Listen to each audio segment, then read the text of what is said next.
নামাজ নামাজ এই নামাজ হচ্ছে মুসলমানদের সবচেয়ে বড় জিনিস। নামাজ হয় না, নামাজ যত পড়া হয় অধিকাংশ নামাজ হয় না। নামাজের ভিতরে তাদিল আরকান, তাদিল করা ওয়াজিব। যতক্ষণ দাঁড়িয়ে থাকবেন, রুকুতে থাকবেন, যতক্ষণ দাঁড়ায় থাকবেন ততক্ষণ অন্তত এক তাসবিহ পরিমাণ তো বটেই। যদি তা না হয়, রুকুত থেকে দাঁড়ালেন, সেজদায় চলে গেলেন, ওয়াজিব তরক হলো। সেজদা দিলেন না, নামাজ ফাসিল হয়ে গেল, নষ্ট হয়ে গেল। এটা পাগলামি না।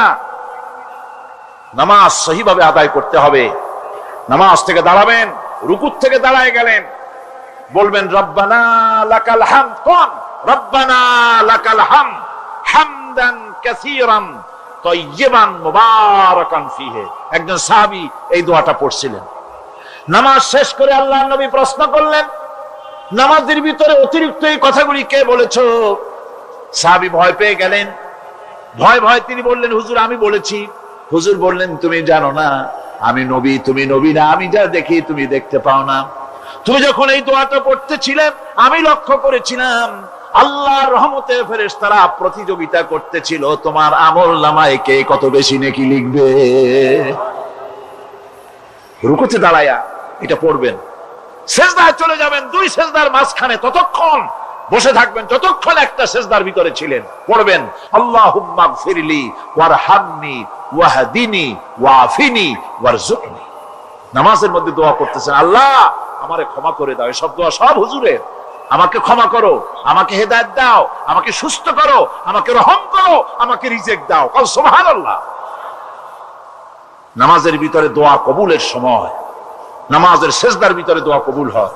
এইভাবে করে রাসূল করিম সাল্লাল্লাহু আলাইহি ওয়াসাল্লামের নামাজটা কেমন হাক্কানি উলামাদের কাছ থেকে জেনে নেবেন।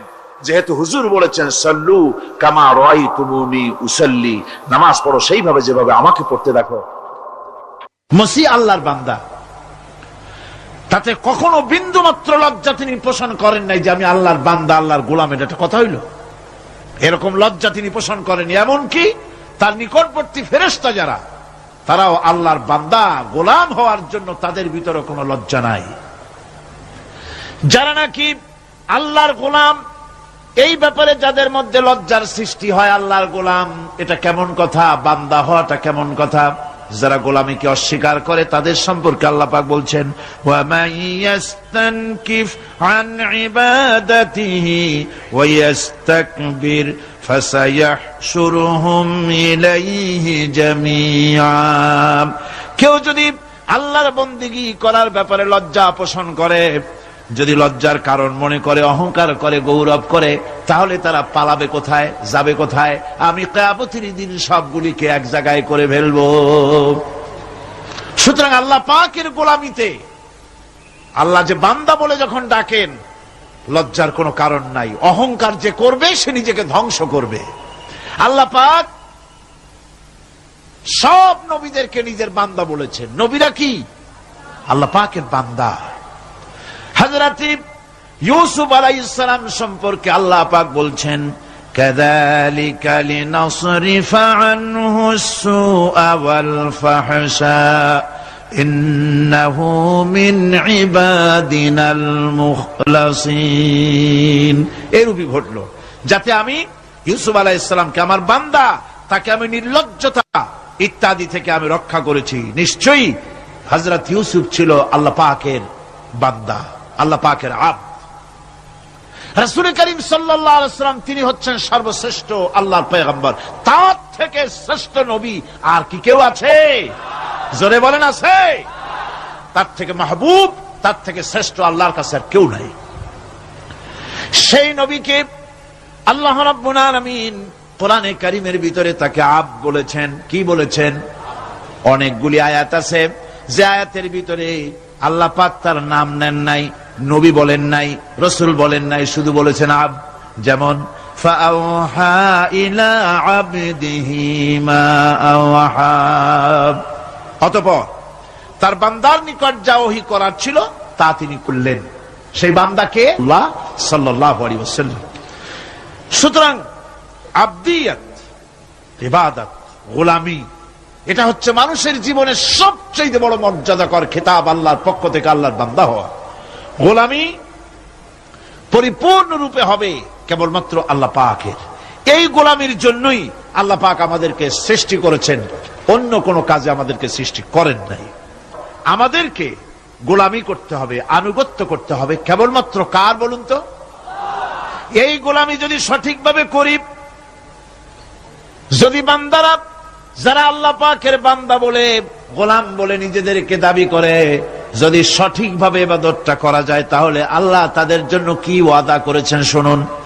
দুনিয়ায় তাদেরকে আল্লাহ পুরস্কার দেবেন, আখিরাতেও দেবেন। এটা বন্ধ করুন। দুনিয়া এবং আখিরাতে আল্লাহ পুরস্কার দেবেন। সে পুরস্কারটা কি? দুনিয়ার পুরস্কারটা আগে শোনেন। আল্লাহ পাক বলেন, যারা আমার ইবাদত করবে তাদের ব্যাপারে আমার ওয়াদা শোনো। ওয়াদাল্লাহু আল্লাযীনা আমানু ওয়া আমিলুস সালিহাতি লায়াস্তাখলিফান্নাহুম ফিল আরদি কামা ইস্তাখলাফাল্লাযীনা মিন ক্বাবলিহিম। তোমাদের মধ্যে যারা ঈমান এনেছে এবং সৎ কাজ করেছে, আল্লাহ রাব্বুল আলামিন তাদের ব্যাপারে আল্লাহর ওয়াদা হচ্ছে, আল্লাহর প্রতিজ্ঞা হচ্ছে, আল্লাহ ওয়াদা করতেছেন তাদেরকে জমিনের উপরে প্রতিষ্ঠিত করবেন। যেমন করে তোমাদের পূর্বপুরুষদেরকে প্রতিষ্ঠিত করা হয়েছিল, ওইভাবে তোমাদেরকে প্রতিষ্ঠিত করা হবে। সুবহানাল্লাহ। প্রতিষ্ঠিত করা হবে মানে রাষ্ট্র ক্ষমতা দেওয়া হবে। কি দেওয়া হবে?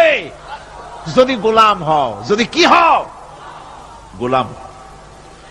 আল্লাহ পাক বলছেন শুধু তাই নয়, আমি আমার দিনকে যারা প্রতিষ্ঠা করবে, আমার গোলামেরা যদি, আমার বান্দারা সঠিকভাবে যদি আমার গোলামি করে, ঈমান আনে, আমলে সালেহ করে, নেক কাজ করে, আমি তাদেরকে রাষ্ট্র প্রতিষ্ঠার সুযোগ করে দেব।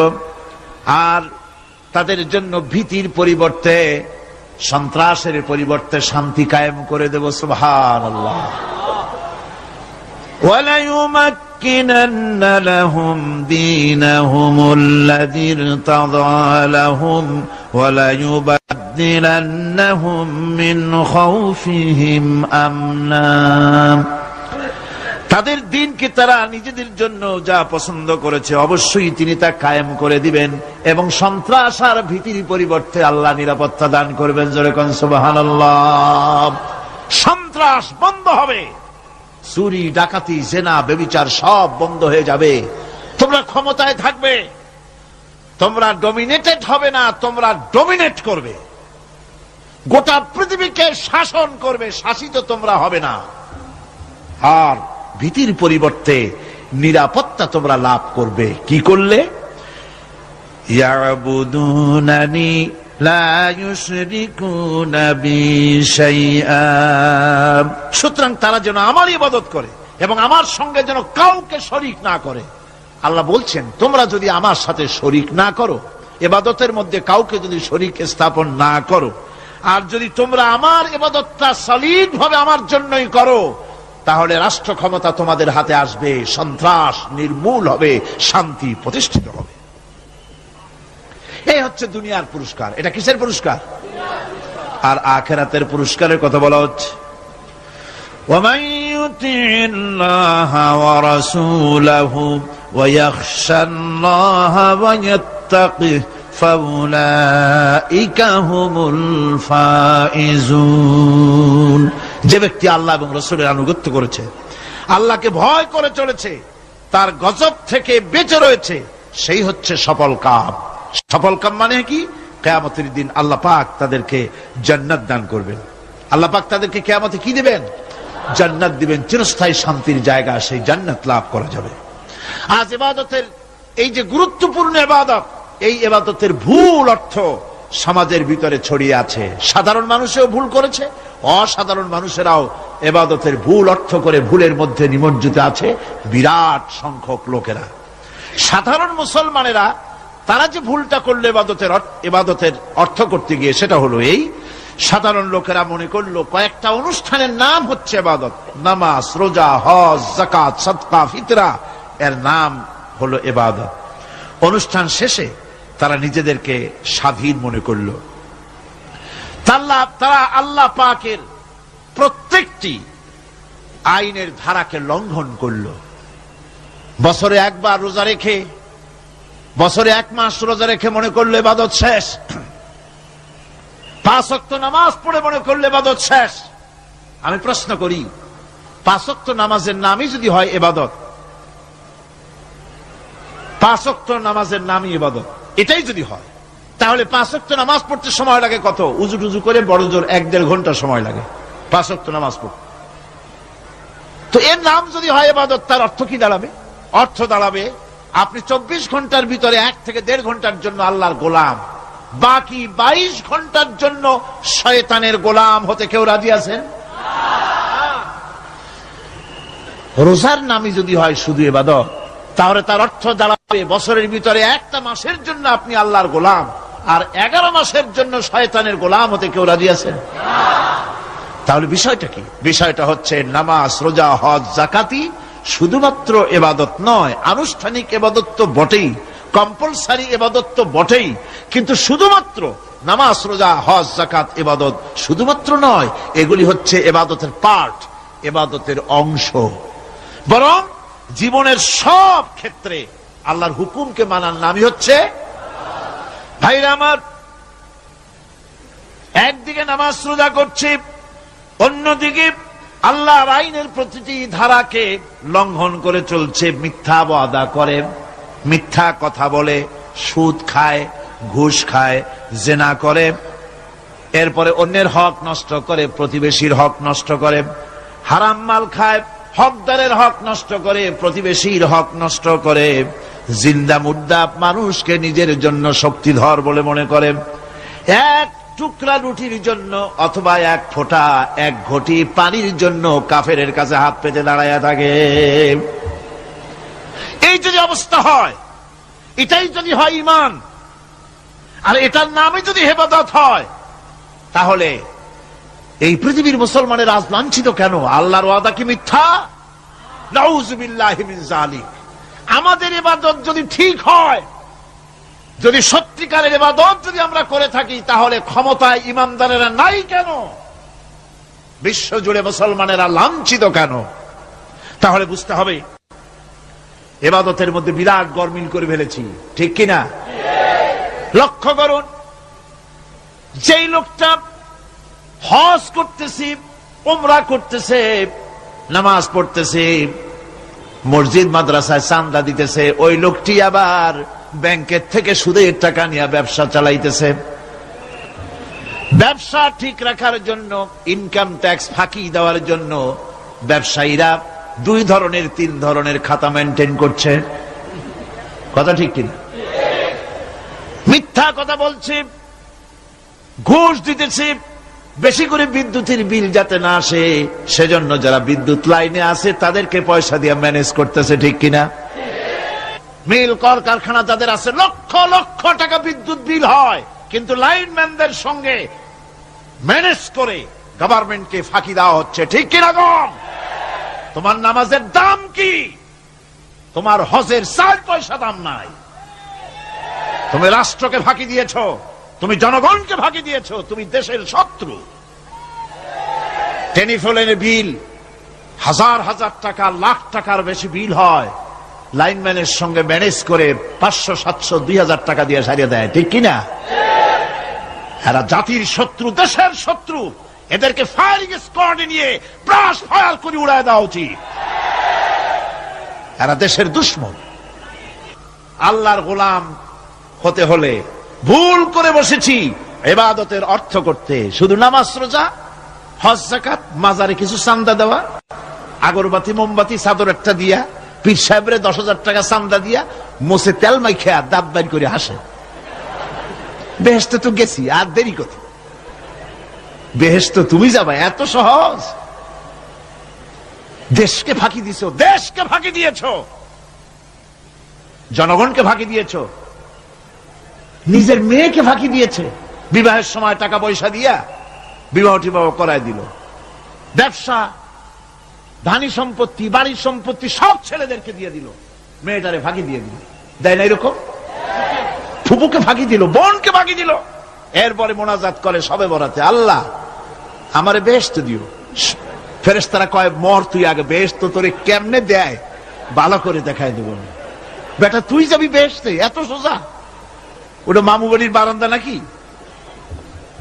এত সহজ নয়। সুতরাং সাধারণ মানুষ মারাত্মক ভুল করেছে এখানে। নামাজ, রোজা, হজ, যাকাত ইবাদত, আর কিছু কি ইবাদত মনে করে নাই? আপনার চাকরি আপনার ইবাদত, চাকরিতে ফাঁকি দেওয়া যাবে না। আপনি সুস্থ মানুষ, মেডিকেল লিভ নিয়ে ওয়াজ মাহফিল অথবা কোনো ইজতেমায় যাওয়া যাবে না, কোনো চেল্লা দিতে যাওয়া যাবে না। মেডিকেল লিভ নিয়ে আপনি সুস্থ মানুষ, কেন আপনি মেডিকেল লিভ নিচ্ছেন? আপনি ফাঁকি দিতে পারবেন না। সরকারি চাকরি করেন, মিল কল কারখানায় চাকরি করেন, ফরজ নামাজ পড়েছেন ভালো কথা, সুন্নাত পড়েছেন ভালো কথা, নফল পড়বেন না। জোহরের নফল পড়া বাদ দিন। যদি আপনি চাকরিজীবী হন, চাকরি করেন, ওটাই ইবাদত। এর নাম ইসলাম, এর নাম ইসলাম। গভর্নমেন্ট যে বেতন দেয় সেই বেতনের উপরে সন্তুষ্ট থাকুন, ঘুষ খাইয়েন না।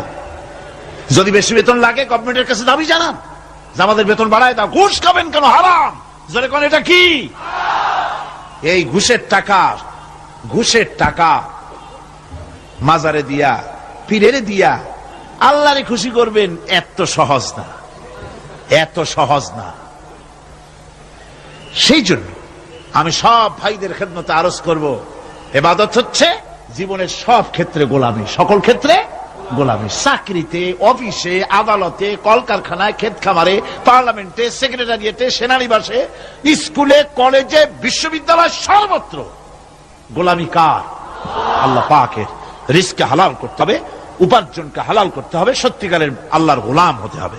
আল্লাহ রাব্বুল আলামিন বলেছেন, মা খালাকতুল জিন্না ওয়াল ইনসা ইল্লা লিয়াবুদুন। মানুষ আর জিন জাতিকে আমি সৃষ্টি করেছি আমার গোলামির জন্য। কার গোলামি? ওই গোলামির পূর্ণাঙ্গ নমুনা যদি জানতে চাই, পূর্ণাঙ্গ নমুনা দৃষ্টান্ত লাগবে। কাকে অনুসরণ করব? পূর্ণাঙ্গ ইবাদতের, আল্লাহর গোলামির পূর্ণাঙ্গ নমুনার জন্য কোরআনে কারিমে দৃষ্টান্ত সেট করা হয়েছে। হযরত ইব্রাহিম আলাইহিস সালামের আল্লাহ পাক বলেন, ইয ক্বালা লাহু রাব্বুহু আসলিম ক্বালা আসলামতু লিরাব্বিল আলামিন। তার অবস্থা এই ছিল। কার? ইব্রাহিম আলাইহিস সালাম। তার অবস্থা এই ছিল যে তার রব যখন তাকে বললেন আনুগত্যের মস্তককে অবনত করে দাও, তিনি বললেন আমি আমার বিশ্বপালকের সামনে মাথাটা নত করে দিলাম। সুবহানাল্লাহ। কোন শর্ত ছাড়াই মাথা নিচু করে দিলাম। এই পন্থায়, তিনি যে পন্থাটা অবলম্বন করেছিলেন, এই পন্থায় চলার জন্য তার সন্তানদেরকেও তিনি হুকুম করেছিলেন। ووصى بها إبراهيم ببنيه ويعقوب يا بني إن الله اصطفى لكم الدين فلا تموتن إلا وأنتم مسلمون। ইয়াকুব এবং ইব্রাহিম আলাইহিস সালাম তার সন্তানদেরকে এই উপদেশ দিয়েছিলেন যে তিনি বলেছিলেন, হে আমার সন্তানেরা, আল্লাহ ছাড়া তোমাদের জন্য আল্লাহ পাক এই দ্বীনকে মনোনীত করেছেন। আল্লাহ পাকের আনুগত্য করবে, তার দ্বীনের প্রথম পরীক্ষা হলো, গতকাল বলেছি, সে আগুনের পরীক্ষা। সেখানে আল্লাহ পাক তাকে পাশ করালেন, তিনি পাশ করলেন। দ্বিতীয় পরীক্ষা ছিল বিবি এবং নবজাতক সন্তানকে নিয়ে আল্লাহ হুকুম করলেন, এই বিবি আর বাচ্চারে নিয়ে মরুভূমিতে রেখে আসো। মরুভূমিতে যেখানে ঘর নাই, বাড়ি নাই, সেই জায়গায় বিবি এবং বাচ্চাকে রেখে যাওয়ার সময় তিনি বললেন, রব্বানা ইন্নী আসকানতু মিন যুররিয়্যাতি বিওয়াদিন গায়রি যী যারইন ইনদা বাইতিকাল মুহাররাম। হায় আল্লাহ রাব্বুল আলামিন, আমি পানি এবং তরুলতাবিহীন এক মরুভূমির ভিতরে আমার বংশের একটি অংশকে এখানে রেখে গেলাম। তোমার ঘরের কাছে পুনর্বাসিত, আমি তাদের কাছে, এই ঘরের কাছে, সম্মানিত ঘরের কাছে রেখে গেলাম। পরীক্ষায় তিনি পাশ করলেন। হযরতে হাজেরা প্রশ্ন করলেন, ইব্রাহিম, পানি নাই, খাবার নাই, মানুষ নাই, ঘর নাই, বাড়ি নাই, মরুভূমির ভিতরে আমাকে আর আমার বাচ্চারে ফেলে রেখে যাচ্ছ কেন? কোনো জবাব নাই। 2 বার 3 বার প্রশ্ন করলেন। এরপরে তিনি আবার প্রশ্ন করলেন, বললেন, ইব্রাহিম, এটা কি আল্লাহর হুকুম নাকি? হযরত ইব্রাহিম আলাইহিস সালাম নিজের কলিজার টুকরা সন্তান আর বিবিকে রেখে যেতেছেন ভারাক্রান্ত মন নিয়ে। তিনি আকাশের দিকে আঙ্গুল উঁচু করে দেখালেন। হযরত হাজরা বুঝলেন ইনি তো আল্লাহর পয়গম্বর, আমার কোন অপরাধে এভাবে ফেলে যাওয়ার কথা নয়। তিনি বুঝলেন এটা আল্লাহর হুকুম। হযরত হাজরা বললেন, ইব্রাহিম রে, নিশ্চিন্ত মনে বাড়ি ফিরে যাও। আমার মনে কোনো চিন্তা নাই, কোনো পেরেশানি আর এখন নাই। আল্লাহর হুকুমে যদি আমাকে এই মরুভূমির ভিতরে ফেলে যেয়ে থাকো, তাহলে আমি ওই আল্লাহর প্রতি এতটা ভরসা রাখি যে এই মরুভূমির ভিতরে জল পানি শূন্য, খাদ্য শূন্য জায়গায় আমি আমার বাচ্চাকে আল্লাহ রব্বুল আলামিন না খাওয়াইয়া মারবেন না। দ্বিতীয় পরীক্ষায় পাশ করল। 3 নম্বরে পরীক্ষা হলো, সন্তান বড় হয়ে গেছে, বুদ্ধি হয়েছে, দৌড়াতে পারে। আল্লাহ রাব্বুল আলামিন হুকুম করলেন, ছেলেকে জবাহ করো। কত বড় আগুনের পরীক্ষা! কোরআন শরীফ বলছে, হযরত ইব্রাহিম আলাইহিস সালাম নিজের ছেলেকে ডেকে নিয়ে বললেন, ইয়া বুনাইয়া ইন্নী আরা ফিল মানামি আন্নী আযবাহুক ফানজুর মাযা তারা। হে আমার কলিজার টুকরা সন্তান, আমি স্বপ্নে দেখেছি যেন আমি তোমাকে জবাহ করতেছি। তোমার রায় কি, তোমার মত কি, আমারে শোনাও। ছেলে পয়গম্বর, ছেলে তার জবাবে বললেন, ইয়া আবাতি ফাআল মা তু'মার সাতাজিদুনি ইনশাআল্লাহু বিনাস সাবিরিন। হে আমার আব্বাজান, আপনি যে ব্যাপারে স্বপ্নের ভিতরে আদিষ্ট হয়েছেন, আপনি তা কার্যকরী করুন। আমাকে এতটুকু অধৈর্যের মধ্যে পাবেন না, আমাকে ধৈর্যশীলদের মধ্যে পাবেন। আমারে আপনি আল্লাহর হুকুম পালন করেন। আল্লাহ পাক শোনাচ্ছেন, ফালাম্মা আসলামা ওয়া তাল্লাহু লিল জাবিন। পিতা পুত্র দুজনই রাজি হয়ে গেল। পিতা তার ছেলেকে কাঁধ করে গলার উপরে ছুরি ধরেছেন। আল্লাহ রাব্বুল আলামিন ইসমাইল জবাহ হোক, এটা আল্লাহ চান নাই, আল্লাহ চেয়েছেন পরীক্ষা করতে। পরীক্ষায় ইব্রাহিম পাশ হয়ে গেলেন। আল্লাহ পাক বলছেন, ওয়ানাদাইনাহু আইয়া ইব্রাহিম ক্বাদ সাদ্দাকতার রুইয়া ইন্না কাযালিকা নাজজিল মুহসিনিন। আমি ইব্রাহিমকে ডেকে বললাম, ইব্রাহিম, তুমি তোমার স্বপ্নকে বাস্তবে রূপ দিয়েছো, আর এভাবেই করি আমি মুহসিনিনদেরকে পুরস্কৃত করে থাকি। আল্লাহ পাক খুশি হলেন। আল্লাহ পাক বললেন, ইন্না হাযা লাবালাউল মুবিন। নিঃসন্দেহে এটি একটি বিরাট পরীক্ষা ছিল। ঠিক কি না গণ? আল্লাহ নিজে বলছেন এটা একটি বিরাট পরীক্ষা, আজিম ইমতিহান। সে ইমতিহানে তিনি পাশ করলেন। পরীক্ষায় উত্তীর্ণ হওয়ার জন্য রব্বুল আলামিন পুরস্কার দিয়া দিলেন। আল্লাহ পাক বললেন, সালামুন আলা ইব্রাহিম। পড়েন সবাই, সালামুন আলা ইব্রাহিম। ইব্রাহিমের প্রতি আল্লাহ পাক বললেন, ইব্রাহিমের প্রতি সালাম রইল। সুবহানাল্লাহি ওয়া বিহামদিহি। ইবাদত এর আনুগত্যের এই উৎকৃষ্ট দৃষ্টান্ত স্থাপনের পর আল্লাহ পাক তার গোটা বিশ্বের মুসলমানদেরকে কিয়ামত পর্যন্ত ইব্রাহিম আলাইহিস সালামকে জাতির পিতা বানায় দিলে। সুবহানাল্লাহ কইতে ইচ্ছা করে না? এরকমের পরীক্ষা কোন পিতারা দিতে পারছে নাকি? গোটা বিশ্বের সমস্ত মানব মণ্ডলীর জন্য আল্লাহ পাক ইব্রাহিম আলাইহিস সালামকে কিয়ামত পর্যন্ত জাতির পিতা হিসাবে ঘোষণা করেছেন। সুবহানাল্লাহ।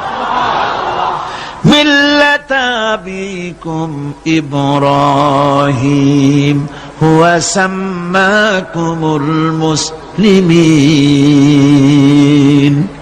তোমরা তোমাদের পিতা ইব্রাহিমের মিল্লাতের উপর প্রতিষ্ঠিত হও। আল্লাহ পাক বলছেন, তোমাদের পিতা ইব্রাহিমের মিল্লাতের উপরে প্রতিষ্ঠিত হও, আর আল্লাহ তোমাদের নাম রেখেছে মুসলমান। তোমরা হচ্ছে মুসলমান। আমাদের পরিচয় ওই যে পরিচয়ের কথা আগে হয়ে গেছে, আমাদের পরিচয় আমরা মুসলমান। আমাদের পরিচয় কি? মুসলমান। এটা প্রথম পরিচয়। ইবাদতের পূর্ণাঙ্গ মাপকাঠি হিসেবে আল্লাহ পাক হযরত ইব্রাহিম আলাইহিস সালামকে দুনিয়াবাসীর সামনে পেশ করেছেন। কোরআন বলছে ইহুদি এবং খ্রিস্টানেরা মুসলমানদেরকে বিভ্রান্ত করতে চায়। তারা বলে ওয়াকালু কুনু হুদান আও নাসারা তাহতাদু কুল বাল মিল্লাতা ইব্রাহিম হানিফা ওয়া মা কানা মিনাল মুশরিকিন। বলে ইহুদি হও তবেই তোমরা সঠিক পথ পাবা, খ্রিস্টানের বলে খ্রিস্টান হও তবেই তোমরা সঠিক পথ প্রাপ্ত হবে।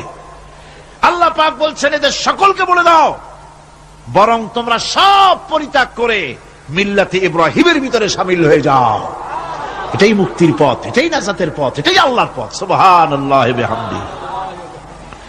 এমনকি রাসূল কারীম সাল্লাল্লাহু আলাইহি ওয়াসাল্লামকে আল্লাহ পাক বলেছেন আনিত্তাবি মিল্লাতা ইব্রাহিম হানিফা, চারদিক থেকে মুখ ফিরিয়ে এনে মিল্লাতে ইব্রাহিমের ভিতরে শামিল হয়ে যাও, তারই অনুসরণ করো।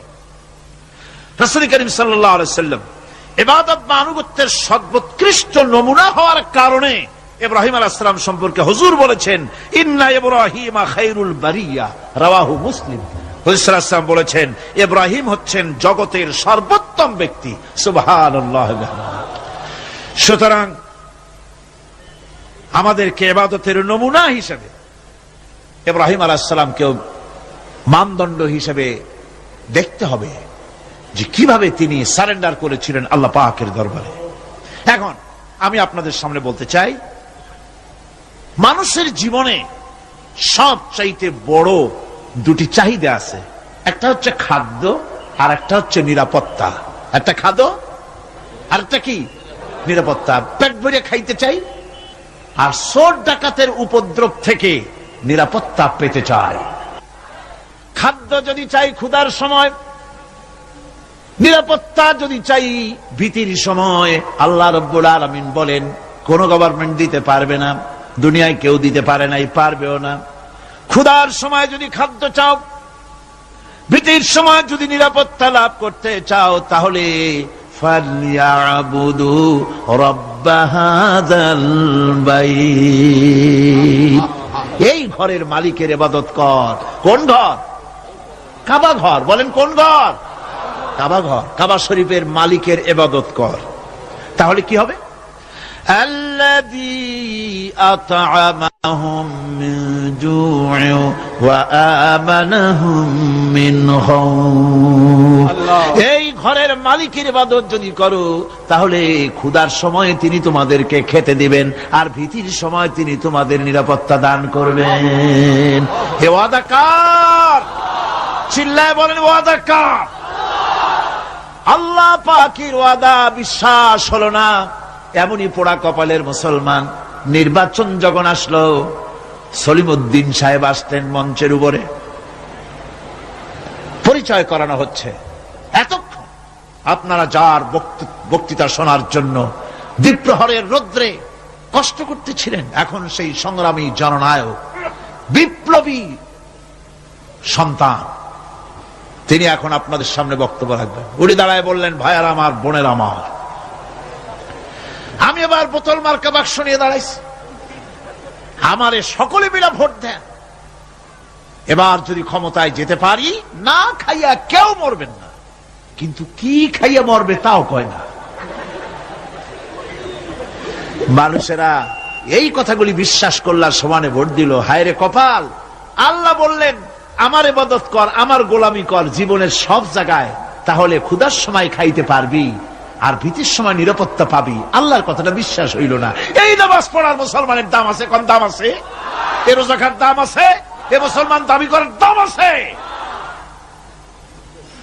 আল্লাহ রাব্বুল আলামিন তিনি পরিষ্কার করে বলছেন এই ঘরের মালিকের ইবাদত করো, তিনি ক্ষুধার সময়ে খেতে দিবেন আর তিনি তোমাদেরকে ভীতির সময় নিরাপত্তা দান করবেন। চাউলের অভাব হবে না, পাটের অভাব হবে না, খাদ্যের অভাব হবে না, কারণ দুটি জিনিস যদি তোমরা করতে পারো, খাবারের অভাব হবে না। ওয়ালাউ আন্না আহলাল কুরা আমানু ওয়াত্তাকাউ লাফাতাহনা আলাইহিম বারাকাতিম মিনাস সামাই ওয়াল আরদ। দেশের লোকেরা, জনপদের লোকেরা যদি দুইটা কাজ করে, এক নম্বরে হলো আমার উপরে ঈমান আনবে, দুই নম্বরে হলো আমাকে ভয় করার নীতি অবলম্বন করে যদি চলে, তাহলে ওই দেশের মানুষের জন্য আকাশ আর জমিনের সব বরকতের দরজা আমি আল্লাহ খুলে দেব। আল্লাহর ওয়াদা। আল্লাহ পাকের নিকট মানুষের সবচাইতে বড় দাবি কি? আল্লাহর কাছে মানুষের সবচাইতে বড় দাবি কি করতে পারেন? পারেন না। আল্লাহ পাকের কাছে মানুষের শ্রেষ্ঠ দাবিটা আল্লাহ নিজেই শিখাই দিয়েছেন। আমার কাছে দাবি কর, ইহদিনাস সিরাতাল মুস্তাকিম। হায় আল্লাহ, একটা সোজা, একটা সরল রাস্তা আমারে দাও, একটা সহজ পথ আমারে দাও। এই কথা সূরা ফাতিহা দাবি করার পর আল্লাহ রাব্বুল আলামিন এই অভিনন্দনের জবাবে, 7টা বাক্যের অভিনন্দনের জবাবে আল্লাহ রাব্বুল আলামিন 30 পারা কোরআন শরীফ নাজিল করে দিলেন। সূরা ফাতিহার এই সওয়ালের জবাবে আল্লাহ পাক বললেন, ওয়া আনি'বুদুনি হাযা সিরাতুম মুস্তাকিম। সোজা রাস্তা চাও, আমার গোলামি করো, ইবাদত করো। সব জায়গায় ইবাদত, গোলামি করাই লাগবে। আমার কাছে সোজা রাস্তা চাও, সোজা রাস্তা হলো আমার গোলামি করা। কার গোলামি? বেহেশতে যেতে চান? আমি আস্তে জিজ্ঞাসলাম বলে আপনারাও আস্তে জবাব দিলেন। বেহেশতে যেতে চান? সুবহানাল্লাহ। এমন কোন মানুষ আছে নাকি যে বেহেশতে যেতে চায় না? মদ খোর যাইতে চায়। সবাই, আমরা সবাই বেহেশতের আশা করি, ঠিক কিনা? আল্লাহ রাব্বুল আলামিন বলেন, বেহেশতে যদি যেতে চাও তাহলেও ইবাদত করা লাগবে, ইবাদত ছাড়া জান্নাতে যাওয়া যাবে না। ফাদখুলি ফি ইবাদি ওয়াদখুলি জান্নাতি। সর্বপ্রথম আমার বান্দার মধ্যে দাখিল হয়ে যা, আমার গোলামির মধ্যে দাখিল হওয়া, আমার গোলাম হয়, এরপরে আমার জান্নাতে চলে যা। আগে গোলাম হবি, তারপরে কোথায় যাবি? জান্নাতে যাবে। আগে গোলাম হ, আগে গোলামির খাতায় নাম লেখা, আগে সত্যিকারের আমার বান্দা হ, গোলাম, এরপরে জান্নাতে যাওয়া যাবে। জান্নাতে যাইয়া আল্লাহর সাথে কি দেখা করতে চাই? আল্লাহর সাথে দেখা করতে চাই। আল্লাহ রাব্বুল আলামিন বলেন, ফামান কানা ইয়ারজু লিকা রাব্বিহি ফালইআমাল আমালান সালিহান ওয়ালা ইউশরিক বিইবাদাতি রাব্বিহি আহাদা। তোমাদের মধ্যে যদি কেউ আল্লাহর সঙ্গে, তার রবের সঙ্গে যদি কেউ দেখা করতে চায়, তাহলে সে যেন ভালো ভালো কাজ করে, নেক কাজ করে, আর তোমার রবের সাথে অর্থাৎ আল্লাহ রাব্বুল আলামিনের সাথে ইবাদতের মধ্যে যেন কাউকে শরীক না করে। শিরক যদি না করো, খাঁটি গোলাম, খাঁটি বান্দায় যদি পরিণত হতে পারো, কিয়ামতের দিন আল্লাহ রাব্বুল আলামিনের সঙ্গে দিদার নসিব হয়ে যাবে। সুতরাং আল্লাহ পাকের গোলাম হতে হবে জীবনের সকল ক্ষেত্রে। এই গোলামি করব কতদিন? কতদিন গোলামি করব? এই প্রশ্নের জবাবে আল্লাহ রাব্বুল আলামিন কোরআনে কারীমের মধ্যে জবাব দিয়ে দিয়েছেন, ওয়া'বুদ রাব্বাকা হাত্তা ইয়াতিয়াকাল ইয়াকিন। মৃত্যু পর্যন্ত, যতক্ষণ না নাক দিয়ে শেষ প্রশ্বাসটি, নিঃশ্বাসটি বেরিয়ে যাচ্ছে, ততক্ষণ পর্যন্ত আনুগত্য, গোলামি সব তো হবে কার? জোরে চিল্লা এখন কার?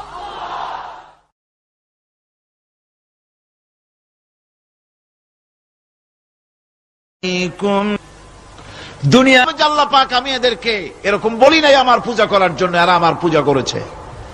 আজ আমাদের অবস্থাই হয়ে কাউকে এজেন্সি দেন নাই যে সন্তান দেবে এরা, শিক্ষার বরকত দেবে ওরা, জমিনের ফসল দেবে তারা। এইরকম হিন্দু ধর্মে যেভাবে 33 কোটি খোদা আছে, এক এক খোদার এক এক দায়িত্ব। দেশে প্রেসিডেন্ট থাকে, প্রধানমন্ত্রী থাকে, দেশ চালাবার জন্য মন্ত্রণালয় ভাগ করে দেয়।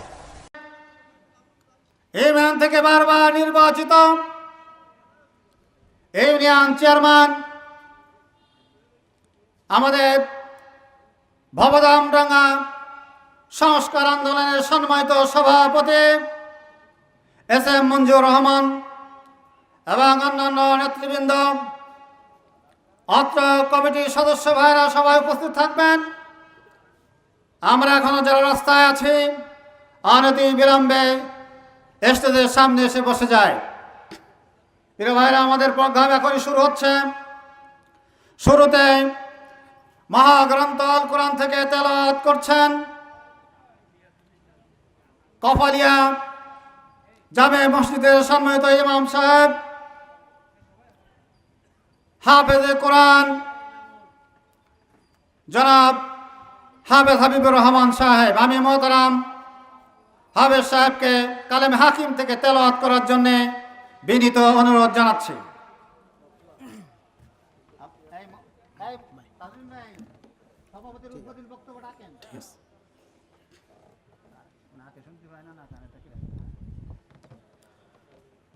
সম্মানিত উপস্থিতি, আসসালামু আলাইকুম ওয়া রাহমাতুল্লাহি ওয়া বারাকাতুহু।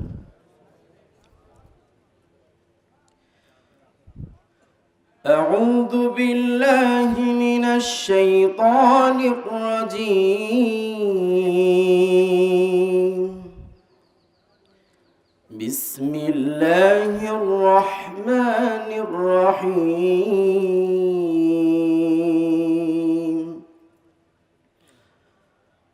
آمن الرسول بما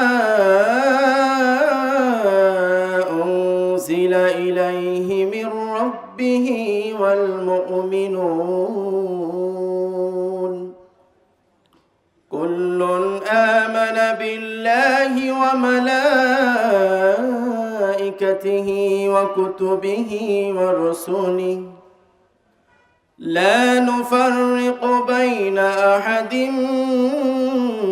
من رسله وقالوا سمعنا وأطعنا غفرانك ربنا وإليك المصير لا يكلف الله نفسا إلا وسعها لها ما كسبت وعليها ما اكتسبت ربنا لا تؤاخذنا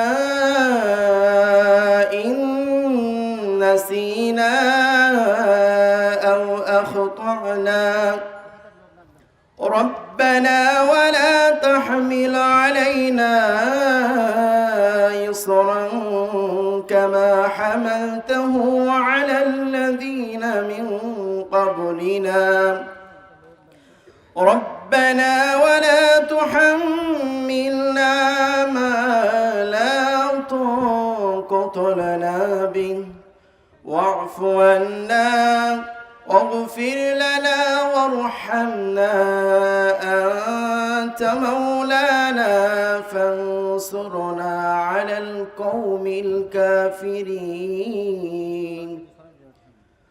صدق الله العلي العظيم وصدق رسوله النبي الكريم।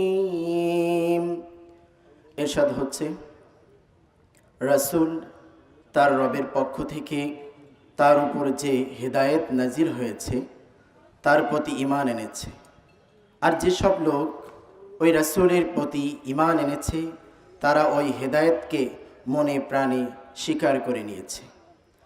তারা সবাই আল্লাহকে, তার রাসূলদেরকে, তার কিতাবসমূহকে ও তার রাসূলদেরকে মানে এবং তাদের বক্তব্য হচ্ছে, আমরা আল্লাহর রাসূলদের একজনকে আর একজন থেকে আলাদা করি না, আমরা নির্দেশ শুনেছি ও অনুগত হয়েছি।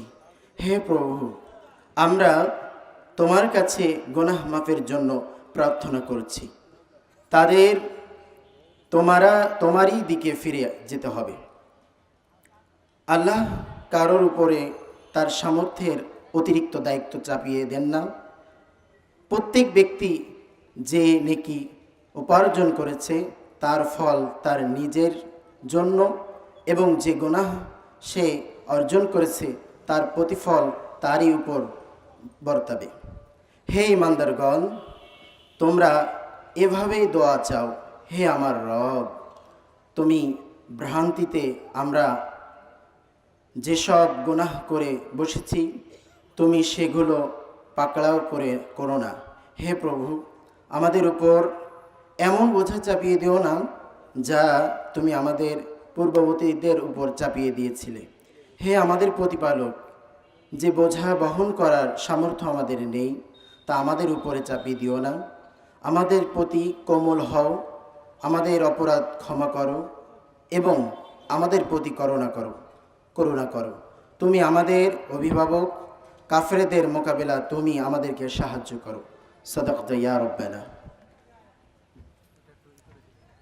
সামনে বলি, একবার এক স্বামী আর স্ত্রী দুজনে ঝগড়া লেগেছে, স্বামী স্ত্রীর ঝগড়ায় বেচারা স্বামী দুর্বল হয়ে গেছে, স্বামীর স্ত্রীর সামনে আর পেরে উঠছে না পারিয়া শেষ পর্যন্ত বলল, ঠিক আছে, তোমার মতো দাজ্জাল মার্কা বউর সাথে আমি আর থাকবো না, আমি চললাম, আমি এবার বিদেশেই চলে যাব, দেশেই থাকবো না। স্ত্রী কিছু বলতেছে না। স্বামী দেখে যে সন্ধ্যা পর্যন্ত স্ত্রী তাকে সাধেও না, মহা সমস্যা। বলেও বেচারা মুসিবতে পড়েছে, প্রেস্টিজ কনসার্ন হয়েছে, ইজ্জতের ব্যাপার। শেষ পর্যন্ত জায়নামাজ বালিশ টালিশ পেছাইয়া বিদেশের উদ্দেশ্যে নিজেকে তৈরি করে বারান্দায় নেমে বলল যে মাগরিবের রক্ত যখন হয়েই গেল, মাগরিবটা পড়ে নেই। মাগরিব পড়েছে, দোয়া তাসবিহ ইত্যাদি পড়ছে, দেখেনি স্ত্রীর পক্ষ থেকে কোনো কি দাওয়াত আসে যে আপনার যাইয়া কাম নাই। তো স্ত্রী বেচারিও বুঝে ফেলেছে তার স্বামীর দৌরত্ব কত দূর, সেই জন্য সেও আর কিছু ক্ষয় ঠয় না। এশা রক্ত যখন হয়ে গেছে তখন বিড়বিড় করে স্বামী বেচারা বলছে, মানুষ নাকাউয়ার জাত, সন্ধ্যার আগে ছিলাম কোথায় আর এখন আসলাম কোথায়। বউ ঘরে বসে কয় যে বুঝছি, আর যাওয়া লাগবে না বিদেশে। ঘরের থেকে বারান্দায় নামি তুমি বলো মানুষ না কাউয়ের জাত, সন্ধ্যায় ছিলা কোথায়, এখন নামছো কোথায়। তোমার আর বিদেশে যায় কাম নাই, তুমি ঘরে এসে মশারির মধ্যে ঢোকো। বুঝলেন তো? পৃথিবী থেকে মাত্র 2,32,000 মাইল দূরে চাঁদ, সেই চাঁদে অবতরণ করে বলছে মুহাম্মদ সাল্লাল্লাহু আলাইহি ওয়াসাল্লাম কি চাঁদে গেছে? আরে বেকুব, 2,32,000 মাইল দূরের চাঁদ নয়, 9,30,00,000 মাইল দূরের সূর্য নয়, কোটি কোটি সহস্র কোটি মাইল দূরের গ্যালাক্সি নয়, মিল্কি ওয়ে নয়, সমস্ত তারকারাজি গ্রহ পুঞ্জ সব কিছুকে পেরিয়ে গিয়ে 7 আকাশ ফুড়ে মুহাম্মদ সাল্লাল্লাহু আলাইহি সাল্লাম আরশে আজিম ভ্রমণ করেছেন, যা পৃথিবীর কোন বিজ্ঞানের পক্ষে সম্ভব নয়। সুতরাং মুহাম্মদ সাল্লাল্লাহু আলাইহি সাল্লাম সর্বকালের সর্বযুগের সব ব্যাপারে শ্রেষ্ঠ মহান ব্যক্তিত্ব। এরপরে আল্লাহ রাব্বুল আলামিন বলছেন, وَخَلَقْنَاكُمْ أَزْوَاجًا, আমি তোমাদের নারী এবং পুরুষের জোড়া পয়দা করেছি। অর্থাৎ এই পৃথিবীতে আল্লাহ রাব্বুল আলামিন মানুষের একটি সেক্স পয়দা করেন নাই, দুটি প্রকার করেছেন, একটি হচ্ছে নারী আর একটি পুরুষ। এই নারী আর পুরুষ আল্লাহ পাকের এটি একটি বিরাট কুদরত। এই নারী এবং পুরুষ সৃষ্টি করে পরস্পরের প্রতি আল্লাহ আকর্ষণ সৃষ্টি করেছেন। দুজনের একের প্রতি অপরের আকর্ষণ আল্লাহ পাক নিজেই সৃষ্টি করে দিয়েছেন। ওয়ামিন আয়াতিহি আন খালাকা লাকুম মিন আনফুসিকুম আজওয়াজান লিতাসকুনু ইলাইহা ওয়াজআলা বাইনাকুম মাওয়াদ্দাতাও ওয়া রাহমা। আমার অনেক নিদর্শনাবলীর মধ্যে এটিও একটি নিদর্শন যে আমি তোমাদের থেকে তোমাদের স্ত্রীদেরকে তোমাদের জোড়া পয়দা করেছি। আর কি করেছি, কেন করেছি? লিতাসকুনু ইলাইহা, যাতে করে তোমরা পরস্পর পরস্পরের কাছ থেকে শান্তি, প্রীতি, প্রেম, ভালোবাসা, মহব্বত লাভ করতে পারো। এটা আমার নিদর্শন একটি। কিরকম নিদর্শন? ভিন্ন পরিবেশে লালিতা পালিতা একটি মেয়ে ভিন্ন পরিবেশে লালিত পালিত একটি পুরুষের সঙ্গে যখন বিবাহ হয়ে যায়, আল্লাহ রাব্বুল আলামিন বলেন আমি তখন একের প্রতি অপরের মহব্বত আর ভালোবাসা আমি আল্লাহ তৈরি করে দেই। ওই মেয়েটি জানার কথা না, মেয়েটির বাড়ি হচ্ছে লংলা, শ্রীমঙ্গল, বিয়ে হয়েছে দিনাজপুর। দিনাজপুরের লোকেরা বোয়াল মাছ খায় না, কিন্তু এখানের লোকেরা বোয়াল মাছ খুব পছন্দ করে। কথা বুঝতে পেরেছে? এখানে কথাবার্তা এক রকমের, সেখানের কথাবার্তা আর এক রকমের। এই দুইটা মিলাইয়া কিতে হয়েছে তো কিতে হয়েছে, কথা বুঝতে। এখন উপায়টা কি? অথচ এই দুই স্বামী স্ত্রীর মধ্যে আল্লাহ পাক কি মহব্বত পয়দা করে দেন, একজন আর একজনের জন্য জীবন দিতে প্রস্তুত হয়ে যায়। সুবহানাল্লাহ পড়েন। আল্লাহ রাব্বুল আলামিন বলেন ওয়াজআলা বাইনাকুম মাওয়াদ্দাতান, প্রথমে তো ভালোবাসা সৃষ্টি করি, প্রেম সৃষ্টি করি। বিবাহ হওয়ার পর যে ভালোবাসা হয়, বিশেষ উদ্দেশ্যকে সামনে রেখে ওই ভালোবাসা হয়। এরপরে যখন বয়স বাড়তে থাকে, যখন বার্ধক্য আসে, তখন ওই ভালোবাসাটা আর থাকে না যেটা ছিল প্রথম। সেটা আমি ওয়াজআলা বাইনাকুম মাওয়াদ্দাতান ওয়া রাহমা, মাওয়াদ্দা তখন রহমতে পরিণত হয়ে যায়। প্রথমে থাকে একটা প্রেম কেন্দ্রিক ভালোবাসা। পরবর্তী সময় যখন স্বামী বুড়ো হয়ে যায় আর স্ত্রী যখন বুড়ি হয়, তখন আল্লাহ পাক বলেন আমি উভয়ের মধ্যে সহৃদয়তা, করুণার সৃষ্টি করে দেই। পরস্পর পরস্পরের প্রতি আকর্ষণ তখন আরো বাড়িয়ে দেই। একজন আর একজন ছাড়া চলে না, বুড়ার বুড়ি ছাড়া উপায় থাকে না। ঘরের মধ্যে ফ্রিজ আছে, কালার টিভি আছে, তারপরে সুন্দর বিছানাপত্র আছে, কোন জিনিসের অভাব নাই। বুড়া হঠাৎ করে বুড়ি একদিন মারা গেল, বুড়ায় কয় আমি গৃহশূন্য হয়ে গেছি। সব আছে, তারপরেও যে গৃহশূন্য হয়ে গেছি, তার মানে গৃহের প্রাণটাই চলে গেছে। বুড়া বয়সে সন্তান খোঁজ খবর নেয় না, সন্তানের বউ খোঁজ খবর নেয় না। বুড়ার গরম পানিটা, উজুর পানিটা, তার খাবারটা, তার পানটা, তার যা প্রয়োজন বুড়ি সব এগিয়ে নিয়ে আসে। আর বুড়াও বুড়ির জন্য তখন প্রথম জীবনের চাইতে আরো বেশি মহব্বত বাড়ে, বুড়ির দিকে খোঁজ খবর আরো বেশি করে নেয়। ঠিক কিনা কন? বুঝবেন যারা বুড়া আর বুড়ি আছেন। আল্লাহ পাক বলেন এটা আমি করি। কে বলছেন এ কথা? আল্লাহ পাক বলছেন আমি করি। এ মহব্বত আল্লাহর দান। দেখুন রাসূল করিম সাল্লাল্লাহু আলাইহি ওয়াসাল্লামের ঘরে দৌলত ছিল না, কিন্তু মহব্বত দিয়ে ঘরটা ভরা ছিল। সুবহানাল্লাহ বিহামদি। দৌলত ছিল না, মহব্বত দিয়ে ভরা ছিল। হযরত আয়েশা সিদ্দিকা রাদিয়াল্লাহু তাআলা আনহা বলেছেন আমি গ্লাসে পানি পান করে রেখে দেওয়ার পর রাসূলুল্লাহ গ্লাসটা হাতে নিয়ে আমি যেখানে ঠোঁট লাগিয়ে পানি পান করেছি, আল্লাহ নবী ওইখানেই ঠোঁট লাগায় পানি পান করতেন। মুহাব্বত। হযরত আয়েশা বলেন আমি গোশত খেয়ে, হাড্ডি খেয়ে হাতে ধরে রেখেছি, খাবো বা রাখবো। আল্লাহ নবী তখন আমার হাতের থেকে গোশত বা হাড্ডিটা আমার হাত থেকে নিয়ে আমি গোশতের যে অংশে কামড় দিয়েছি, রাসূলুল্লাহ সেখানে মুখ লাগিয়ে খেতেন। দৌলত ছিল না হুজুরের ঘরে এক ফোঁটাও, কিন্তু মহব্বত ছিল ঘরটা ভরা।